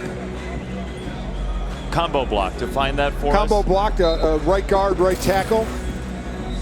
Both guys are hitting the D lineman, and one goes off to the linebacker to the second level, and they kind of form a little bit of a wall there that Broussard just cuts back on. What's your least favorite thing offensive lineman did to you? Well, the combo block is tough because you're actually getting double teamed.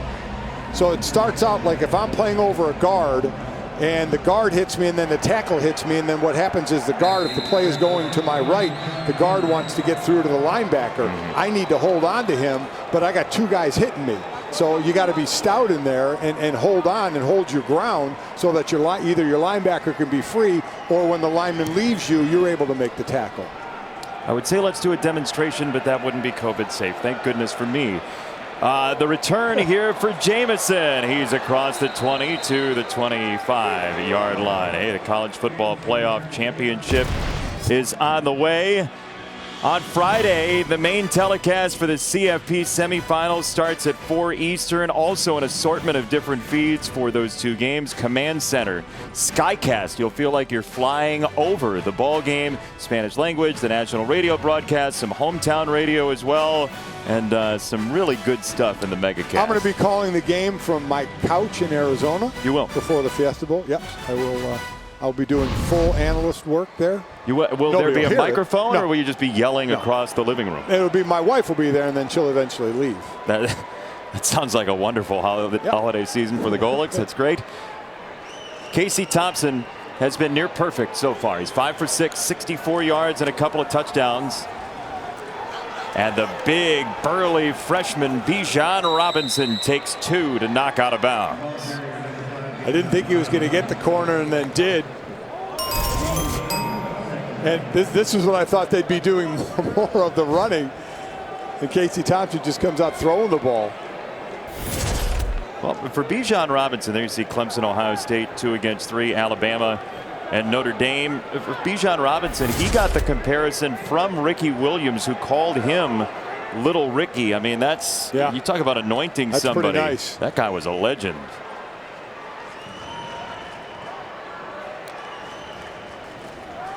Robinson again, they will reverse it. Thompson lays out a little bit of a block, and Whittington down the sideline. That's a first down run. You don't have to engage, you just have to get in the way, and we do have a marker coming in. Wow, that play worked so well. Thompson, a nice job. Instead, it can't come back toward the line of scrimmage and make that hit. So you do the wall-off block, which is perfectly legal. So let's see what the flag is. That looked like a high ball screen in basketball. Yeah, that's exactly right. Illegal block below the waist, number 21 defense. 15-yard penalty added to the end of the run, first down. So we have our rules analyst Bill Lamagnier along with us, and you hear block below the waist against the defense, and that might be a little quizzical for the audience. What are they looking here? Well, the defense has restrictions about blocking below the waist, just like the offense. And the only time they're able to do it is right at the line of scrimmage against eligible receivers. You do it here in that situation, that far downfield, that's a foul. Right, you can do it if a trapper's coming out and it's on the line and you come in and want to blow it up, you can go down low. That's correct. But down the field, like he did there with a big lineman in front of him, he took the safer route to try and make a pop. He wasn't going for the tackle where he inadvertently hit somebody. Right. And while we're talking, we'll get another flag for what seems to be offside. So now it's Jordan offside there. I mean, it's falling apart a bit Offside, right now. number 94 defense, contact before the snap. 5-yard penalty, still first down. We saw the first quarter go heavily in Texas's favor, and then the Colorado defense really stepped up. Yep. Now we saw Texas jump out again in the second half, and then maybe we were waiting for the same thing, but the Colorado defense is not doing the same thing in the second half that they did in the second quarter. They held up a lot of the weight in that first half, and the offense has not reciprocated a whole lot to help push it forward here in the second half, thanks in large part to a stout Texas defense playing undermanned.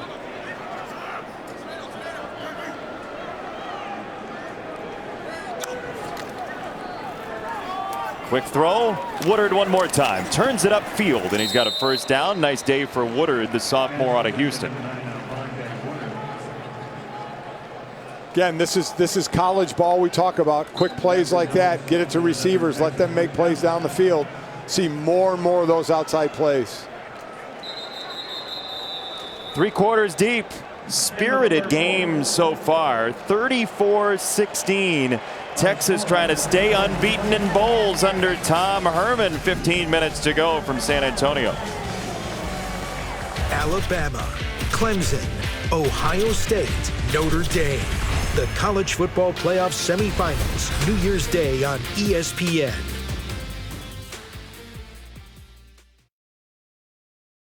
Bevo just hanging out in our Valero Alamo Bowl. Welcome back. It's part of Capital One Bowl Mania. And Casey Thompson has steered the Longhorns in the right direction. 34-16. Fourth quarter, here we come. Sam Ehlinger out with a shoulder injury. He's been commiserating with Thompson during the break, but Ehlinger in the sling. He came off the field, then back on. And it's going to be interesting to see what decision he ends up making about whether or not this was his final Texas game. But for now, Colorado needs a stop, and badly. Thompson, nearly intercepted. Gonzalez had it in his mitts and could have turned the game on its side. I was just going to say, if there was a time that they needed a big play, because they need to stop them from even a field goal here, they got to stop the bleeding. And that was another chance. We saw in the first half the possibility of a pick six that wasn't caught. These are these little chances, and when you've been losing the entire game, these are the plays that you have to make. Good coverage and all is great. Finish. It was Blackman on the other side. Yep. Both corners that started for Colorado had a chance at a pick six. Thompson, the throwback, he pitches it out wide, and that is going to go for a while. It's a touchdown for Joshua Moore and Texas. Beautiful design by Yurcich as Bijan Robinson hauls it in and gets in for a Texas touchdown. Bijan Robinson, the touchdown for the Longhorns. So watch everything come to the right. Watch the defense go with it. So there's the fake, and there's the roll right. Everybody coming to the right. Now let's freeze it. Look at everybody here on this side of the field, and all he has is that lane and two guys right there to lead him in. I mean, and again, that's what's worked on in the practice field. But talk about Sam Ehlinger and the patience. Well, this is a backup quarterback with not a lot of reps. But you rep this in practice, and it's all about giving it time to develop. And that's what he did. So Bijan Robinson has another big play for the Texas Longhorns. 3 total touchdowns and a 41-16 lead.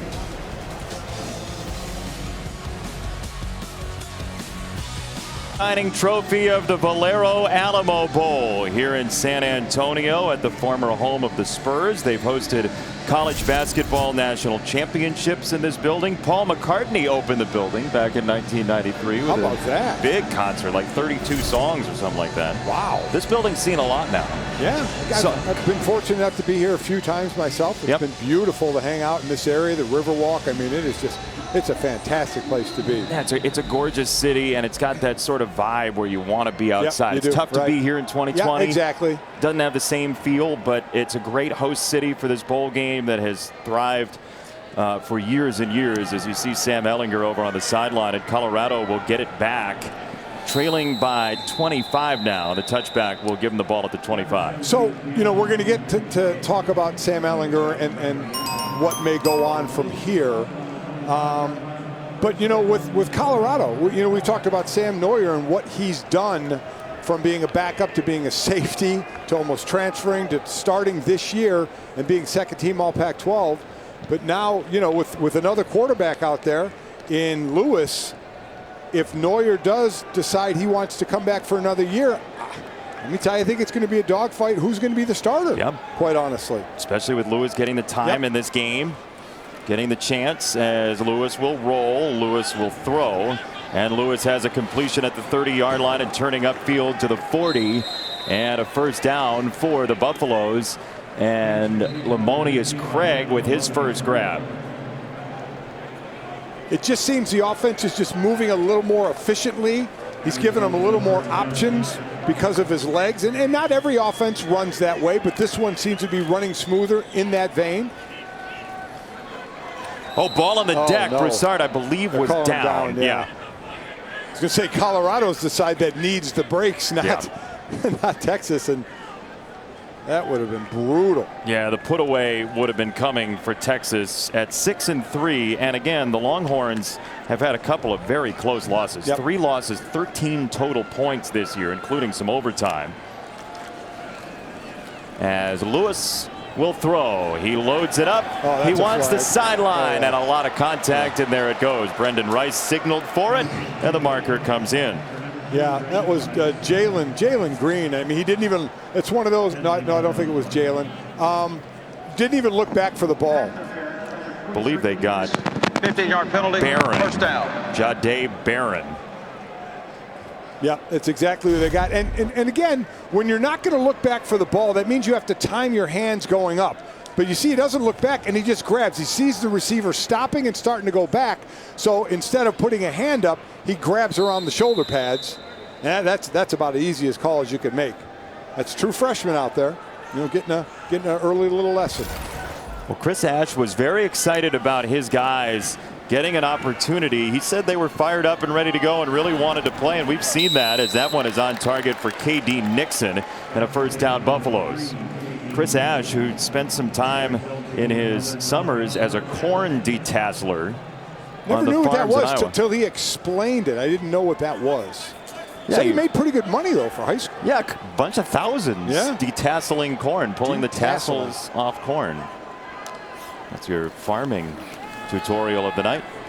Nixon catches the flare, and he is out of bounds just short of the line to gain. So Colorado is still pumping for points. There's just a better flow to this offense, and I think Brendan Lewis is really helping himself here for next year, because I think it was almost fait accompli that Neuer was going to come back. Again, being there for a long time, but only starting this year. So Brendan is really showing well here. Broussard will have the first down and then some. And Neuer, I mean, talking to Darren Chiaverini as well, they feel like Neuer's just figuring out the position, like he is growing into that. Right. So the extra year really works perfectly for him. It does, and that's why if you can get a normal offseason, can you get spring ball in, I think it'll be a real heck of a battle here. And I know people may be saying, oh, it's easier to drive now when you're losing 41-10, the defense may be playing back. And as we see a short gain up the middle, my answer to that was he went in the first half and had a touchdown drive. He came in a little earlier as well when if they scored a touchdown, they got a touchdown and tried to go for 2 points to make it a 2-score game. So he was getting these drives while they were still somewhat in the game, not to the lead it is now. And you still got to do it. I mean, you still have to execute. Regardless, there are 11 people out there who want to play. Right. But Texas, credit Ash and this defense with so many out, playing very well tonight as Lewis goes for Stanley in the end zone, and that looked like a Dan Gable special. I mean, that's like, you get some points for that deal. That's pass interference. Well, that ball again was just underthrown. Pass interference, number 11, defense. It's Anthony Cook. Penalty places the ball at the 2-yard line from the previous spot and a first down. So again, you see an underthrown ball, which means a receiver sees it first, so they stop to come back for it. Defender's not looking back, and again, he puts that left arm out. I'm not gonna lie, I didn't think it was awful, in all honesty. Bill LaMagna gave me a thumbs up, and I feel very accomplished when he does that, so I'm going to stick with it. First and goal for Colorado, and this run gets them in. It's a touchdown for Lewis. Neuer celebrates on the sideline, and the Buffaloes, you would imagine, would go for 2 to draw within 17. So they've had 3 touchdown drives, and Brendan Lewis has been the leader of all of them. And this is a threat he is. He's been throwing the ball well, as he's 6 for 6. But he's a threat running the ball as well. So Neuer very happy for his teammate without question. But in what is heading for a loss, it looks like, for Colorado at this point, Lewis is showing himself well. Extra point is good. Folks are happy about that. 23 the total for Colorado. The quarterbacks celebrate on the sideline. Bucks trying to come back.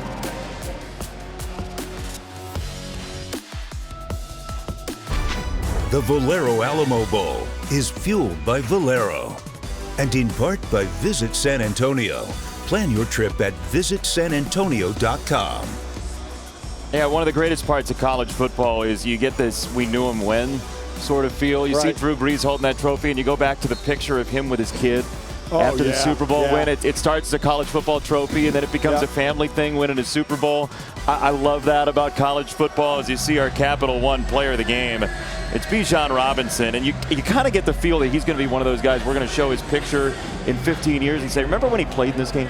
Yeah, oh, exactly. And we're going to show his picture as a Longhorn for probably only 3 years. Yeah, that's very likely true. I mean, 220 total yards, 3 touchdowns. Came into the game with 9 plays of over 20 yards. That's a couple more today, both running and receiving. Coming into the game, 6 runs over 20, 3 catches over 20. He's got a couple, 1 or 2 of each tonight. So he is as advertised.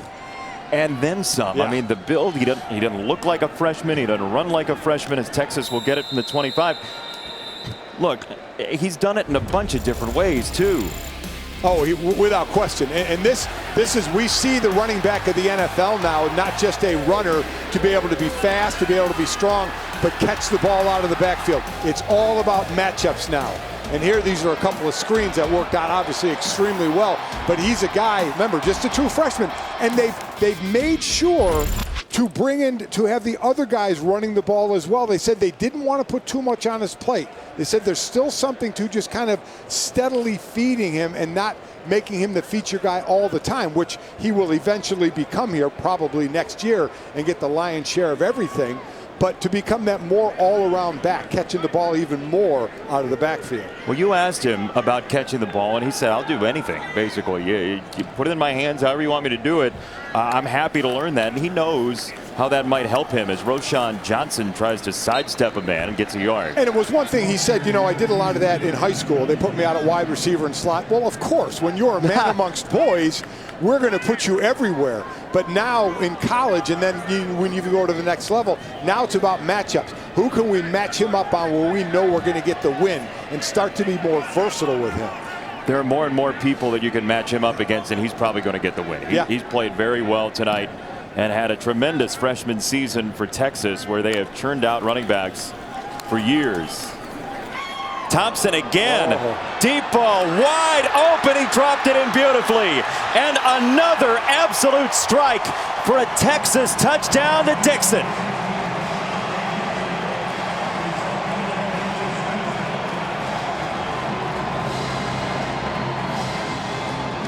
Wow.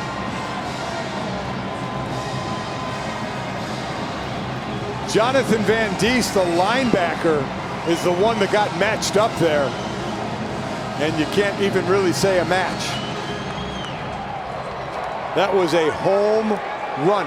What these 2 backup quarterbacks have been doing is incredible. They're a combined, Casey Thompson and Brendan Lewis, 14 for 16 for 265, 4 touchdowns and no picks.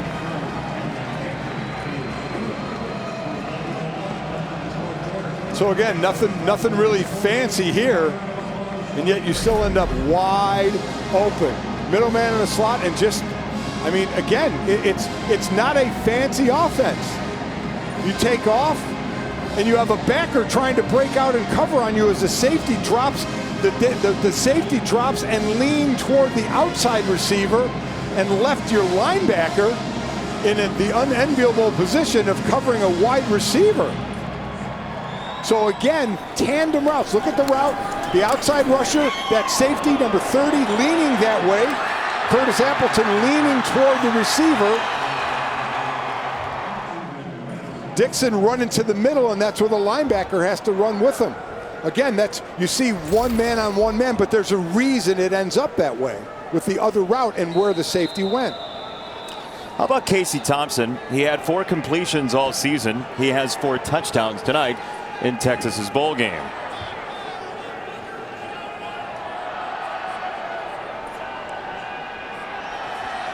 Buffaloes will get it back from the 25. Downstairs, Chris. Well, Jason, there was a chance that Casey Thompson wasn't even going to be in the burnt orange, because after last season, he briefly put his name in the transfer portal, questioning where he was going to end up in the depth chart behind Sam Ehlinger. After a couple days and some re-recruitment by Tom Herman, he pulled himself out and decided to stay. And the coaching staff, when you talk to them about Thompson, just raves about his intelligence of the game. Well, they're not afraid to call anything for him, that's for sure. No, they're not. And he's not afraid to step in there and whip it either. Wow.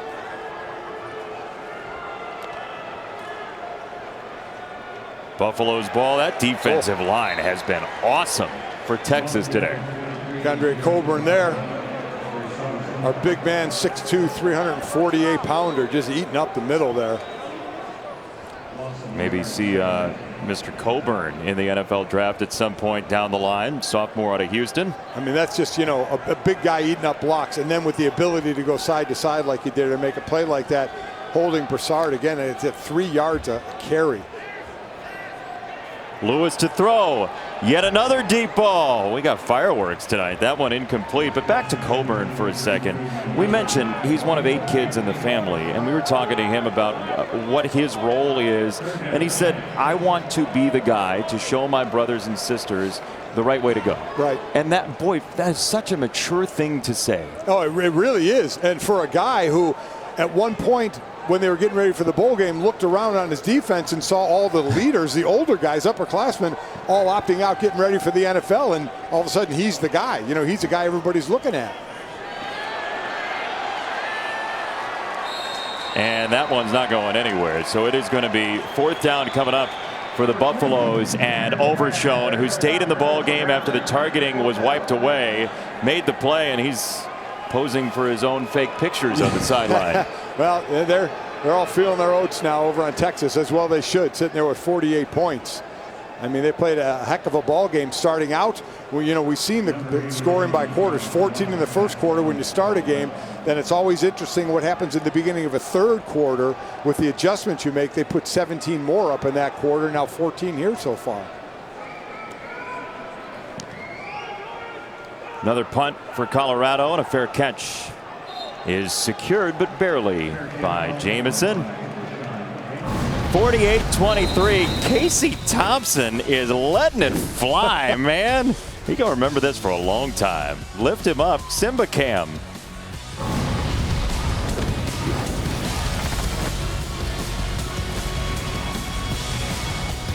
Sam Ehlinger out with a shoulder injury he suffered in the first half of this ball game. An ultra competitive young man, but Casey Thompson has taken over for him and tied an Alamo Bowl record in a half for the whole game. 4 touchdowns, 8 for 10, and deep balls galore. Incredible. Coming in, just throwing the ball, and I mean, really has great command of the offense. And again, while he's playing great, you look at what Sam Ehlinger, one thing the coaches tell us is just how Sam can be a coach in that quarterback room. And when the offensive coordinator, in Mike Urich would say, you want to learn, just watch how Sam prepares. From the practice field to the film room to lifting, watch him and learn. And now the third quarterback for Texas comes in, Hudson Card, who we saw in the opener very briefly for a couple of runs. He now is on for his first bowl experience. Another quarterback out of Austin and Lake Travis High School. He will run and pitch it wide. Oh, sleight of hand, little magic show for Malcolm Epps on the catch. He has thrown one pass and run the ball twice. So on his 4th play, he's just going down and still throws the ball out there. Wow. How about Card dealing from the bottom of the deck? Oh, come on. Well done. Hudson Card escapes out of bounds. That is beautiful. Look at that. And it was kind of a throw. He did it with his right hand. He's kind of threw it out there. Wow. What? It's a nice job by Epps staying in good discipline range to be pitched to. You say you always stay there because you never know when the pitch is coming. Made himself available. Sure did. So Lake Travis and Westlake, the 2 powerhouse high schools who have provided quite a few quarterbacks to the NFL and to college football. Ehlinger from Westlake, Hudson Card from Lake Travis, and he turns this direction and throws once again. This is Kai Money, so Card to Money. And suddenly we're in Las Vegas. There you go. It'll be 3rd down. And there may be people saying, oh my gosh, there's 8 minutes to go in the game. They're up, 48 to 23. Why are you still throwing the ball? Listen, this is, you run your offense. It's a 3rd string quarterback. You have young guys that are playing. And Carl Durrell understands that too at Colorado. He knows you're not just going to hand the ball up the middle. You're going to play ball. You're in a bowl game. Keep playing. You know, let everybody get some experience running the normal offense. Tom Herman nearly tackled Dicker. He said, no. He ran over and put the hands up like he was telling a golf gallery to be quiet. And the kicking team stayed on the sideline. But to your point, these guys, you never know when your next football game is going to be. Exactly we learned right. that in 2020. Right. You go play and you have fun while you're on the field. Well, the normal situation in bowls in a normal year is you get about 15 practices, and a lot of those practices are used with young players. Well, that was out the window this year, especially for Texas on defense. Those young players are actually in the 2 deep now, and they're actually playing for real. So here's the situation. You're playing well in this game. You have a big lead. You can put other players in. You're going to continue to run your offense. And I completely understand it. Like I said, Carl Durrell over at Colorado understands it as well. You keep playing. It's kind of like if you don't like it, stop them. Right. But that's not even the point. Carl Durrell's not that type of guy. That's not the feel. But it does play in baseball as well when you got a 3-0 pitch and somebody's hitting a grand slam when they're up 7-0. Yeah, sometimes leads aren't safe. And you want to play the game. You want to have fun playing the game. That's what we all want as sports fans, to watch people who enjoy it. These are guys that don't get to play a lot. Now they do. Let them run the offense. I mean, you got Sam Ehlinger on the sideline who told us he used to race against his brother to see who could take the fastest shower. So like there's a competitive level of all of these guys, and they want to do everything they can to enjoy the game that they have in front of them. So there you go. Step off my soapbox and read this promo. Tomorrow, we'll have the Duke's Mayo Bowl. Sam Hartman and the fast-paced Wake Forest Demon Deacons on a lovely Winston-Salem against the 3-3 Badgers. Noon Eastern, 11 a.m. Central on ESPN and the ESPN app. Don't think I didn't know what you did there. Oh no, Badgers. We're on that. There's Sam's brother, by the way, dressing out for the first time. Great to see Jake in uniform and ready to go. I mean, we saw pregame that Jenna, mom of Sam and Jake, pointed at Jake running out onto the field. What Very a great neat moment that had to be. No, unfortunately, it's been a bad moment now seeing their son in a sling, and Sam. Colorado trailing big, and Lewis on the roll. Lewis got hit and spun out of it. Lewis still pinballing around, and Lewis finally down at the 16-yard line. A lot of gumption there. You want to talk about everybody holding their breath to all of a sudden, oh wow, we have two, not one, but unfortunately 2 Texas players down. And one of them is the outstanding freshman Alfred Collins. So Collins is down. He is one of the 2 injured parties. And the second one is Benda, the linebacker. So we'll step aside. We'll check on Texas's injured parties after this.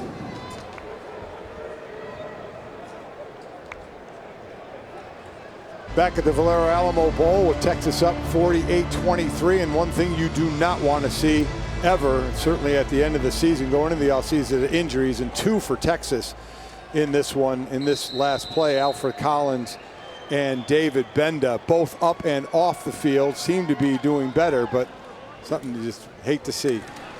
As Broussard gets hit, ball came loose. The ball is down, and Texas is pointing the other direction. We'll see who's at the bottom of the pile, and they are going to fight for it. Looked like one official pointed Colorado's way. No, they're going to say Texas football. Texas comes up with it, and it's Longhorn football, and Broussard is hurt, and he is frustrated. Goodness gracious. Yeah, he got hit hard right in the middle there, and they've been trying that. They couldn't get to the outside. He's had a little bit of success up the middle, and there's a hole there. Ends up closing quickly, and boy, he got popped. Absolutely popped. Ball came flying out to Jet Bush, one of more than a few players in there. You could see him in pain. Right up, has that arm up. Man, that is awful. That young man has been through the ringer. 2 ACLs, now this injury, and he is in severe pain.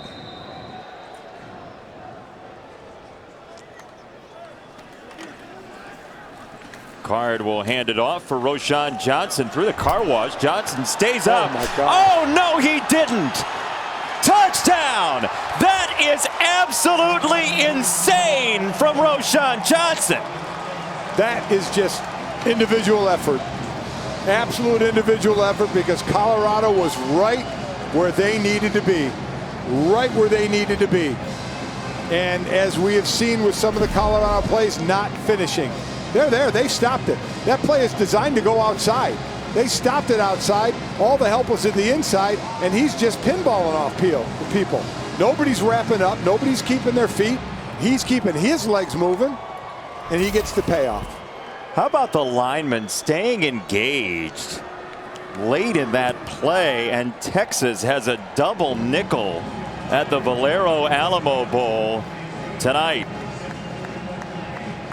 Tom Herman goes to the handshake class on the sideline. Oh, well done. Yeah, he figured it out after 2 as Collins goes walking Collins on. going in. Tonight will be over. So here's again the run. Again, you'll see Colorado played it.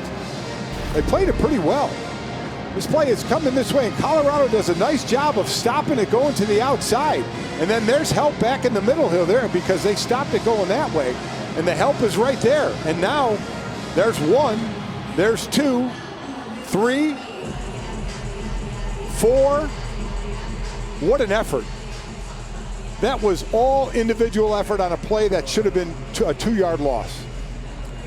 All right, so let's all hope together as a group of people watching this game that the first half of that run is 2020 and the second half of the run is 2021. Yeah, how about it, huh?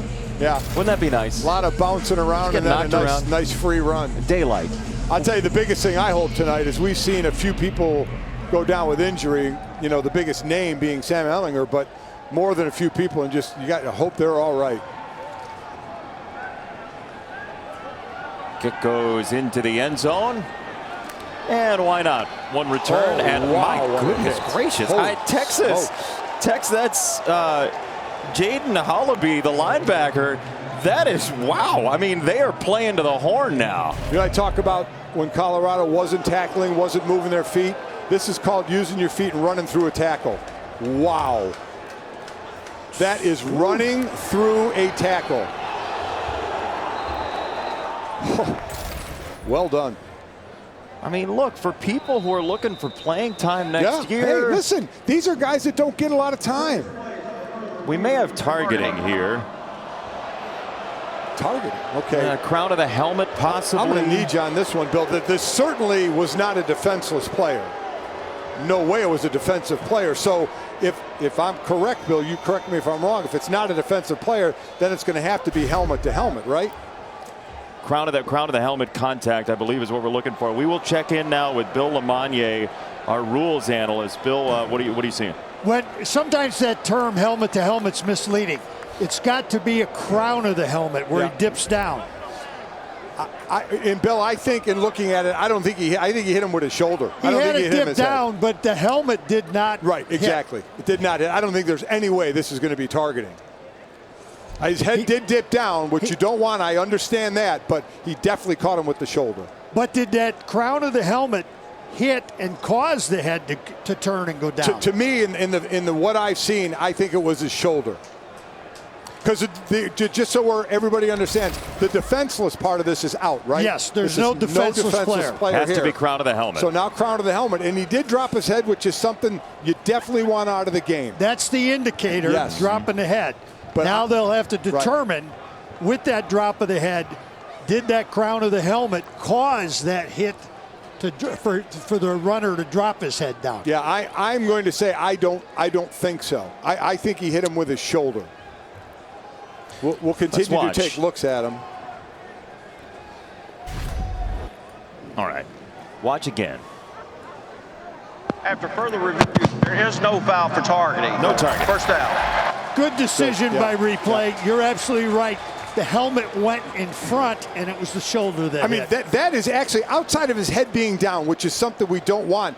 Everything else, you want that helmet in front and hit with the shoulder. I mean, that was what you want to see, except for the head being down. And I'm glad you said that, because sometimes we talk about the letter of the law, and that's what we're all using. But it's also important what we're teaching players. Do you want them to do what they just did or not? And this run gets to the outside and not much. Here is the words I can use the most from youth football all the way up. And it's the simplest line in the world. See what you hit. Yep. See what you hit. All that young man does is to lift his head a bit. If he's going in with eyes up and can see, and it's not the crown down, I mean, then you're talking about putting that on tape as a picture book tackle. But he dropped his head, and unfortunately, you know, that's the part you don't want. On second down, it's Lewis. And he climbs the pocket. Lewis gets hit again, and we check in with Chris Button. Yeah, Jarek Broussard out of the injury tent and on the bench, still having some discomfort in his left shoulder. I did watch him do some push-ups. He is able to put some strength on it, but still dealing with some pain in the left shoulder. And Chris, I hope he stays right where he is. For a guy that 2 off seasons has had to rehab a torn ACL in the same knee, you don't need any more of that. I mean, he does not need to step foot on this field again tonight. No, especially after as tough of a season as it's been just for everybody to stay on the field, and this being the climax of the season as Lewis gets popped. I mean, there are some big hits. Chris Ash told us, and I will say I was a little skeptical. He said, hey, Texas really wants to play in this game. There's been a lot of talk of whether or not Texas wants to play it. I'm a big Chris Ash fan, but the way he said it, I had a little bit of a feel that maybe he was trying to convince his guys that they were ready to play. That is absolutely untrue. They were locked in, and he deserves a ton of credit. Absolutely doesn't. And you have the young guy in a play there, Keaton Crawford. That was a corner blitz. We hadn't seen that one tonight. With 6 to go, essentially, they uncork the corner blitz as Lewis goes scrambling, and this is out of bounds.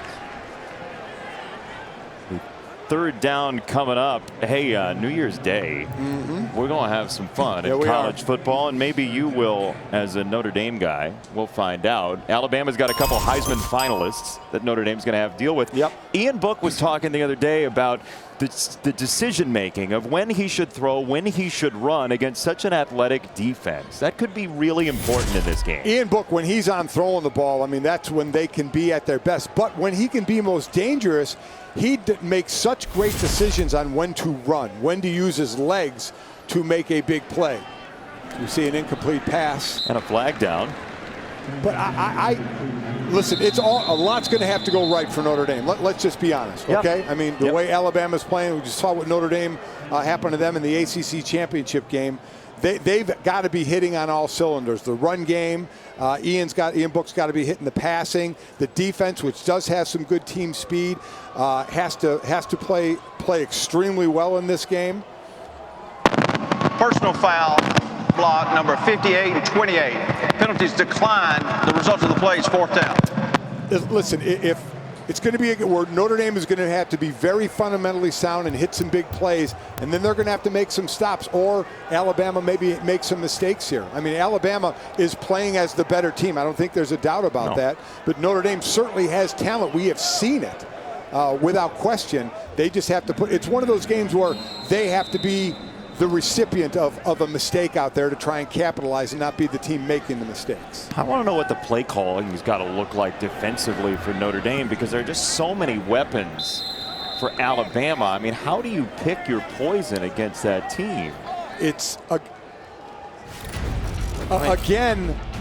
Well, stopping this guy, I mean, that's what I'm saying. Listen, like, you got this guy. And to me, he's the Heisman Trophy winner. Now, I get a little disgruntled with the award because it mostly goes to a quarterback. If it doesn't go to a quarterback, it has to go to somebody who has an otherworldly year. And that's what this guy has had. He is ridiculous. Then you got Najee Harris, and obviously what Mac Jones is doing. To answer your question, Jason, you have to be sound. You can't try and make somebody else's play, stay on your man or where you're supposed to be, and then fly to the ball. It sounds easy. There's no magic to it. You know, every offensive play is geared, if executed correctly, to score a touchdown, and every defensive play, if executed correctly, is geared to stop the team from making any yards or scoring a touchdown. So it's about execution. Players can be in the right place. Do they then make the play? Colorado here, they were in the right spot on that touchdown run we just saw. It was incredible. But then there was an individual effort by a player to beat that. Card, sideline ball, and this is batted away. There is a flag down. Last time a wide receiver won the Heisman was 1991, one of Colorado's best seasons in that range as well. Fence, 5-yard penalty from the previous spot. Still second down. But look, if the receiver has such a great year, you got a quarterback throwing to him, which ends up being a problem for the guy. You start calling reverses to help him out. And you have Trevor Lawrence, who missed a couple of games. Does that get held against him? Kyle Trask has had a monster year. Do you think it should be held against? For me, if you haven't played all the games, somebody out there has been great and played all the games. That's kind of how I feel about it. Yeah, I mean, I think that even goes to overall, as far as though Ohio State kind of broke that mold this year with six, being in the college playoffs with 6 games. Yeah, seeing more, having more sample size and playing extremely well with more sample size should give you an edge. Yes. Well, and nobody ever talks about what a receiver's record is as a starter. No, they do not. A quarterback gets that on their shoulder. They deserve some of the accolades for that. But I get it. There's so many talented players. When you confine it to quarterback, you do take away from the sparkle at some of the other skill positions. Completely agree. And I know there are awards out there for the other positions, but the Heisman is supposed to be for the best player. And I understand the quarterback touches the ball the most, and these, look at these incredible. Look at the records of these quarterbacks. I mean, it is crazy. 3 of them just had 1 loss. How about Ian Book's that prize fighter? You're like, how did he lose 4? Yeah. No prize fighter ever loses more than once. Man, but 30-4 is great. Oh, it's fantastic. But look up against 34-1, and then the other one's obviously less games. But Trevor Lawrence, I'll just say, is Trevor Lawrence on a different level. And Trevor Lawrence is easily the #1 pick. It's not even a question at all. It really is impressive to watch. I really liked Zach Wilson this year for BYU as well. Well, Zach has moved up. Yep. According to Todd McShay, Zach has moved up in the rankings a lot. What will be interesting to me, if Jacksonville has a #1 pick, they're going to take Trevor Lawrence. If the Jets have the 2nd pick, do they take a Justin Fields? Do they take a quarterback? As we get another quarterback coming out. That's number 4 for Texas. This is verging on an Alamo Bowl record as well. It's Ben Ballard in for Card. So we've had Ellinger, Thompson, Card, and Ballard. That's why they're letting Card throw the ball around, because they say you only have X amount of time you're going to be in there before we're putting another quarterback in. Yeah, the sand has fallen through his hourglass today. And they will run it one more time. Texas with Watson, the tailback.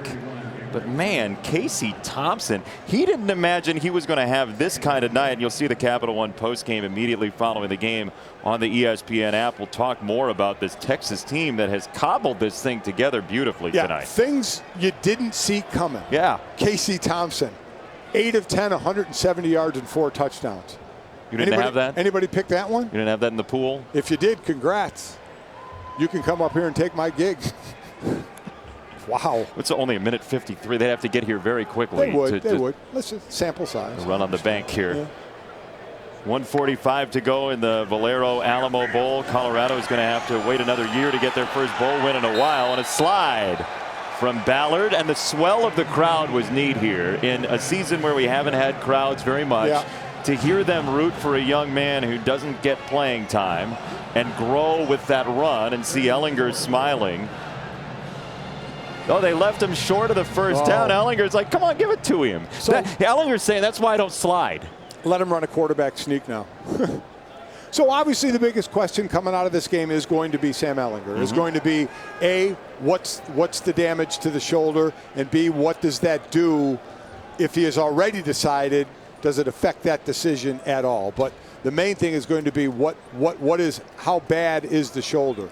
Yeah, and can he go through all of the showcases? If he intends to go to the NFL, could he go through all the things that he needed to? Hey, Sports Center is coming up next. It's from Los Angeles. Stan and Neil have it for you. They'll show you how Notre Dame and Ohio State can pull off an upset. So you'll be watching, I'm sure. I certainly will You'll get the whole schema there. Best catches from all the playoff teams. And then Giannis and the Bucks looking for some vengeance against Miami. and Chris Paul and Zion Williamson. Sports Center next right here on ESPN and the ESPN app. The Gatorade is coming. Gatorade bath is coming. Watch it. Here it comes. The hunt is on for the head coach. The sneaking of bowl season. It's great fun. Fearful that the coach gets hit with the bucket. Oh, he's unaware this time. Yeah. The head coach unaware in his natural habitat, waiting for the bucket to arrive. Aggressively, he's still coaching. You know what's bad is when it happens and the coach isn't happy about it. Let's see. Tom Herman. Here we go. Oh, yes. Oh, they got him really good. He had no idea. Well done. Texas wins 55-23 in the Valero Alamo Bowl.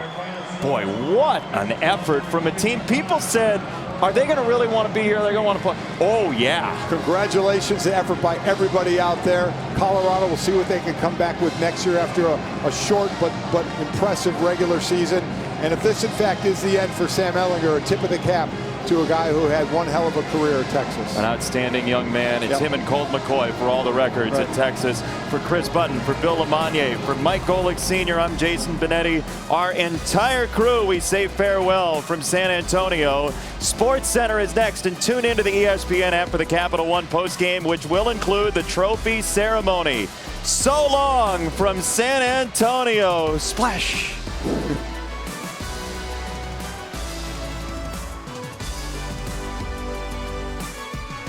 College football playoff semifinals on New Year's Day. By Capital One.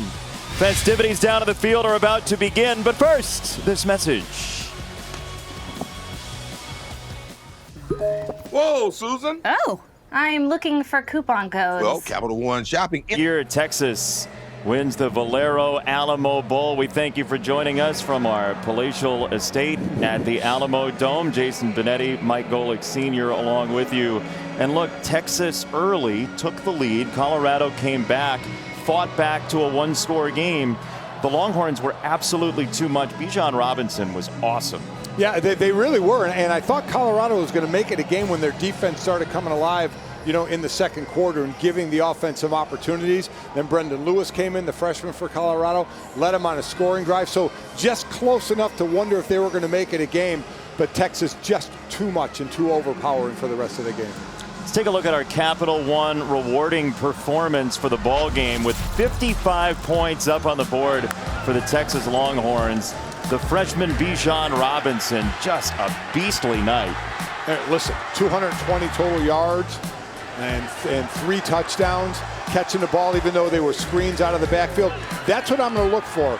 Always looking for that next thing is next year, will he start to get more of the carries because they split it up more this year? And will they start getting him out of the backfield more? I don't mean for screen passes. I mean lining him up out there in the slot or wide, trying to help to find out coverage that way, using that way for the mismatches. So that's what I would wonder to see is the evolution of him because he's such a talented back and how many different ways you could use him and different ways to get him the ball. You know, there's been all that discussion about Little Ricky, as Ricky Williams called him. You got Cedric Benson in their history and so many running backs dating back well into the 90s and beyond before that. But there have been so many storylines to come out of this ball game, including Sam Ehlinger, who's got a decision to make and an injury to deal with at the same time. Well, now you wonder what the injury does to the decision.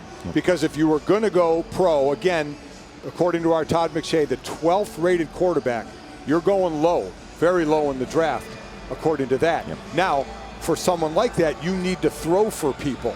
And so how bad is this shoulder injury? Is it something that requires to be fixed or not, or just rest? So, because a lot of these guys, like players have already opted out of this game that we talked about. They have started their training for the combine because it's a whole different ball game. So that's what now, if Sam is going to go, he would have to start training for that. Well, now hit the brakes on that until we know how bad the shoulders. And hopefully it's not too bad, and they're saying, we're not taking any chances on that. You don't need to be out there, even if it's nicked a little bit. So we have to wait and see, does that stop him from being able to jump right into the training that he's going to need to show teams, show the NFL what he wants to show them, or is it going to hamper that and make him maybe reconsider if, in fact, that's the route he wanted to go? He's got some time to decide, but obviously there's a lot that is cropped up tonight that's going to affect the decision, and he'll go through the medical process to see exactly how bad that shoulder is.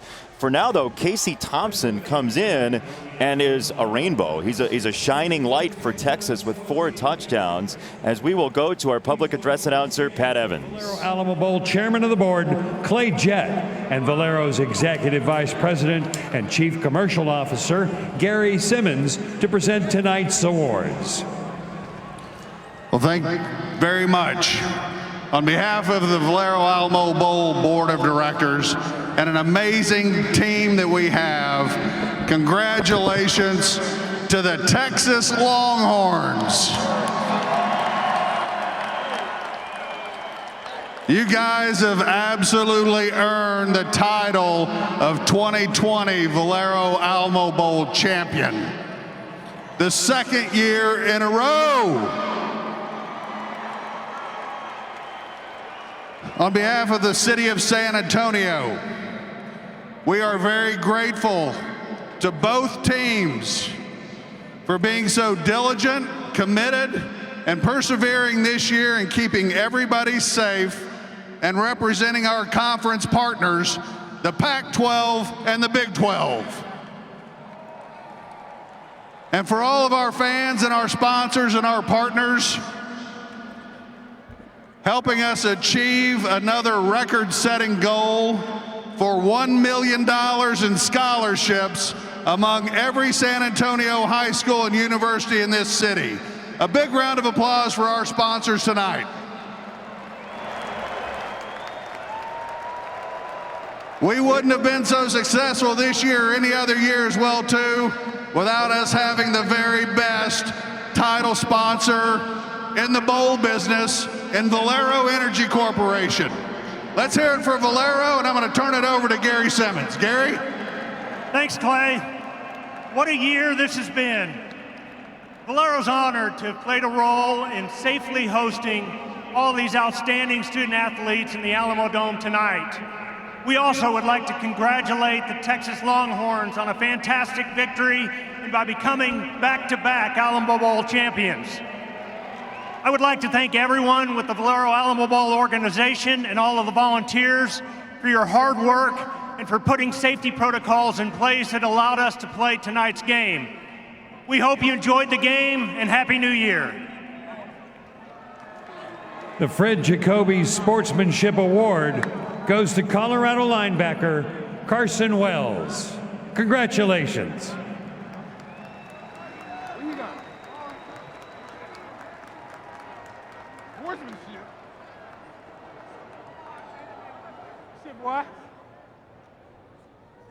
Shit, boy.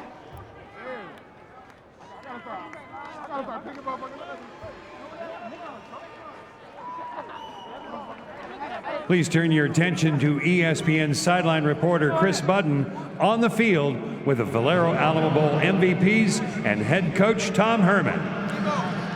Thank you so much. First off, congratulations. Thank you, everyone, for coming out. Thank you for Texas and for Colorado and for giving us a great game. We will start first with our defensive MVP, and that is DeMarvion Overshone. Congratulations.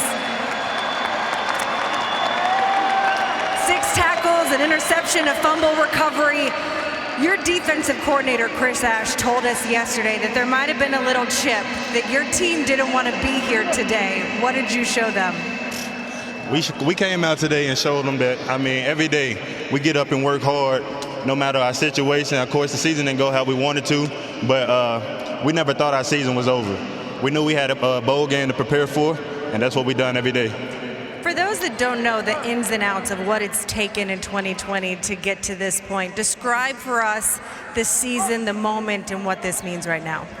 2020 was it was a weird season, but like I said, we got a great group of guys that woke up every day, grind to get better every day. Congratulations, DeMarvion Overshone. Go get your MVP trophy.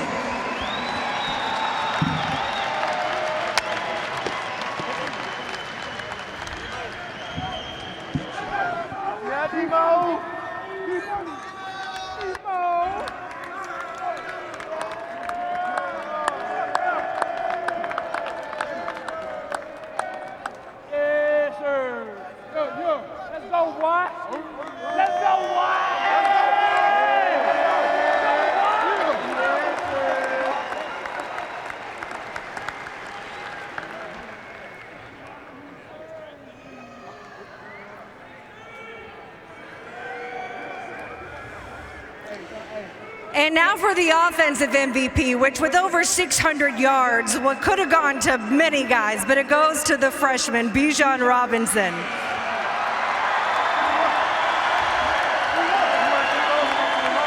Bijan, they call you Tank, they call you Little Ricky, they also call you Smiles because there's one permanently plastered to your face. How big is it right now?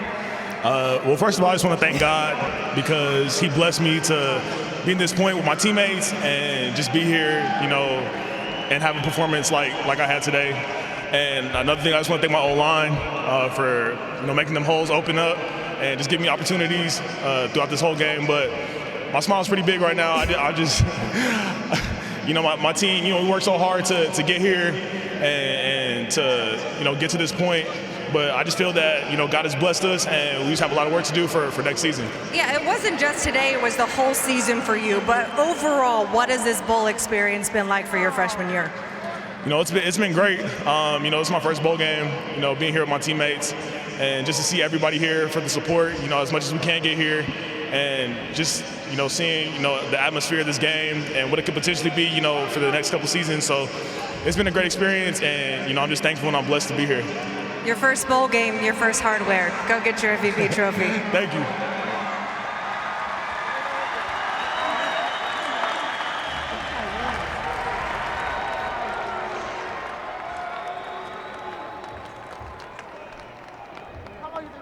Hold on, you stay on.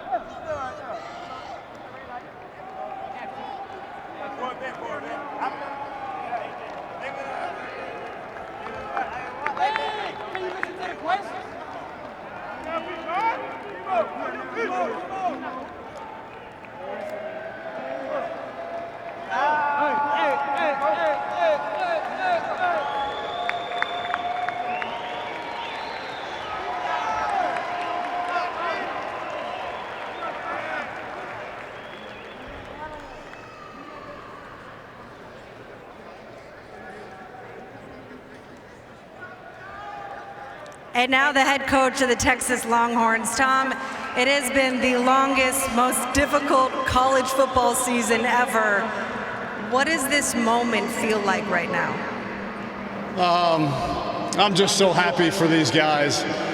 Thank you to the Longhorn fans that came and showed their support.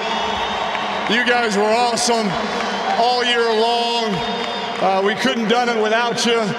And to answer your question, though, Chris, this is a culmination of a lot of hard work by some really dedicated young men that 10 months ago made a decision that they were going to go to work every day and do whatever it took to get through this season together. And they did. And we had our ups and downs, and they never wavered. They never gave up hope. They never gave up confidence, and they kept playing for each other. And I couldn't be prouder of my team. One of the guys that got you here, your quarterback, Sam Ehlinger, and we'll see what happens in his future, but what has he meant to the University of Texas football team?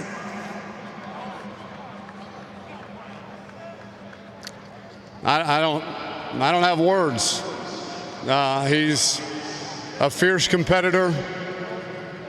He loves this university.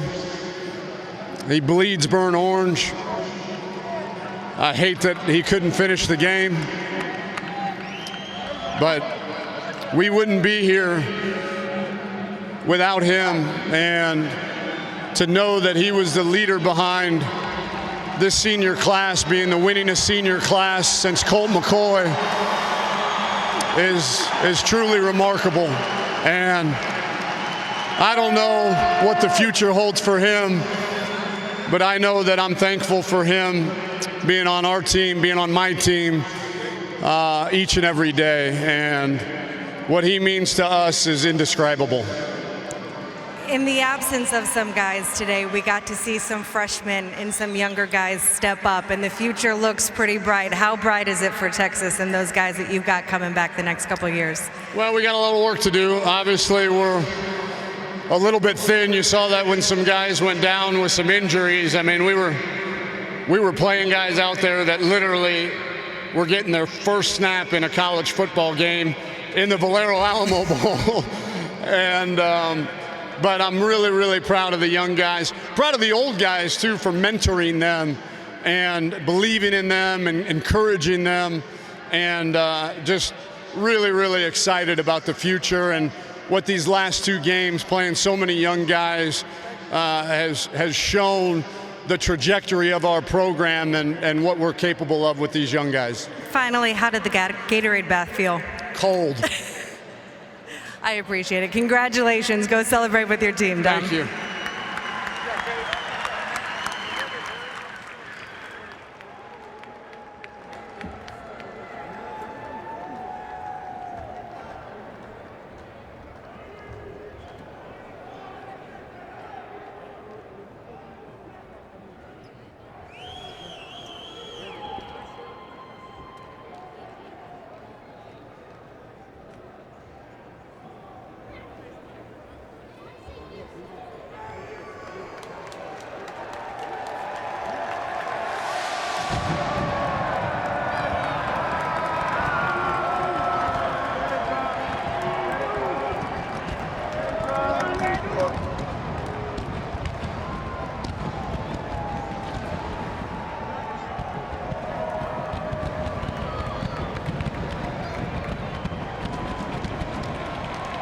For everyone who is still remaining, thank you.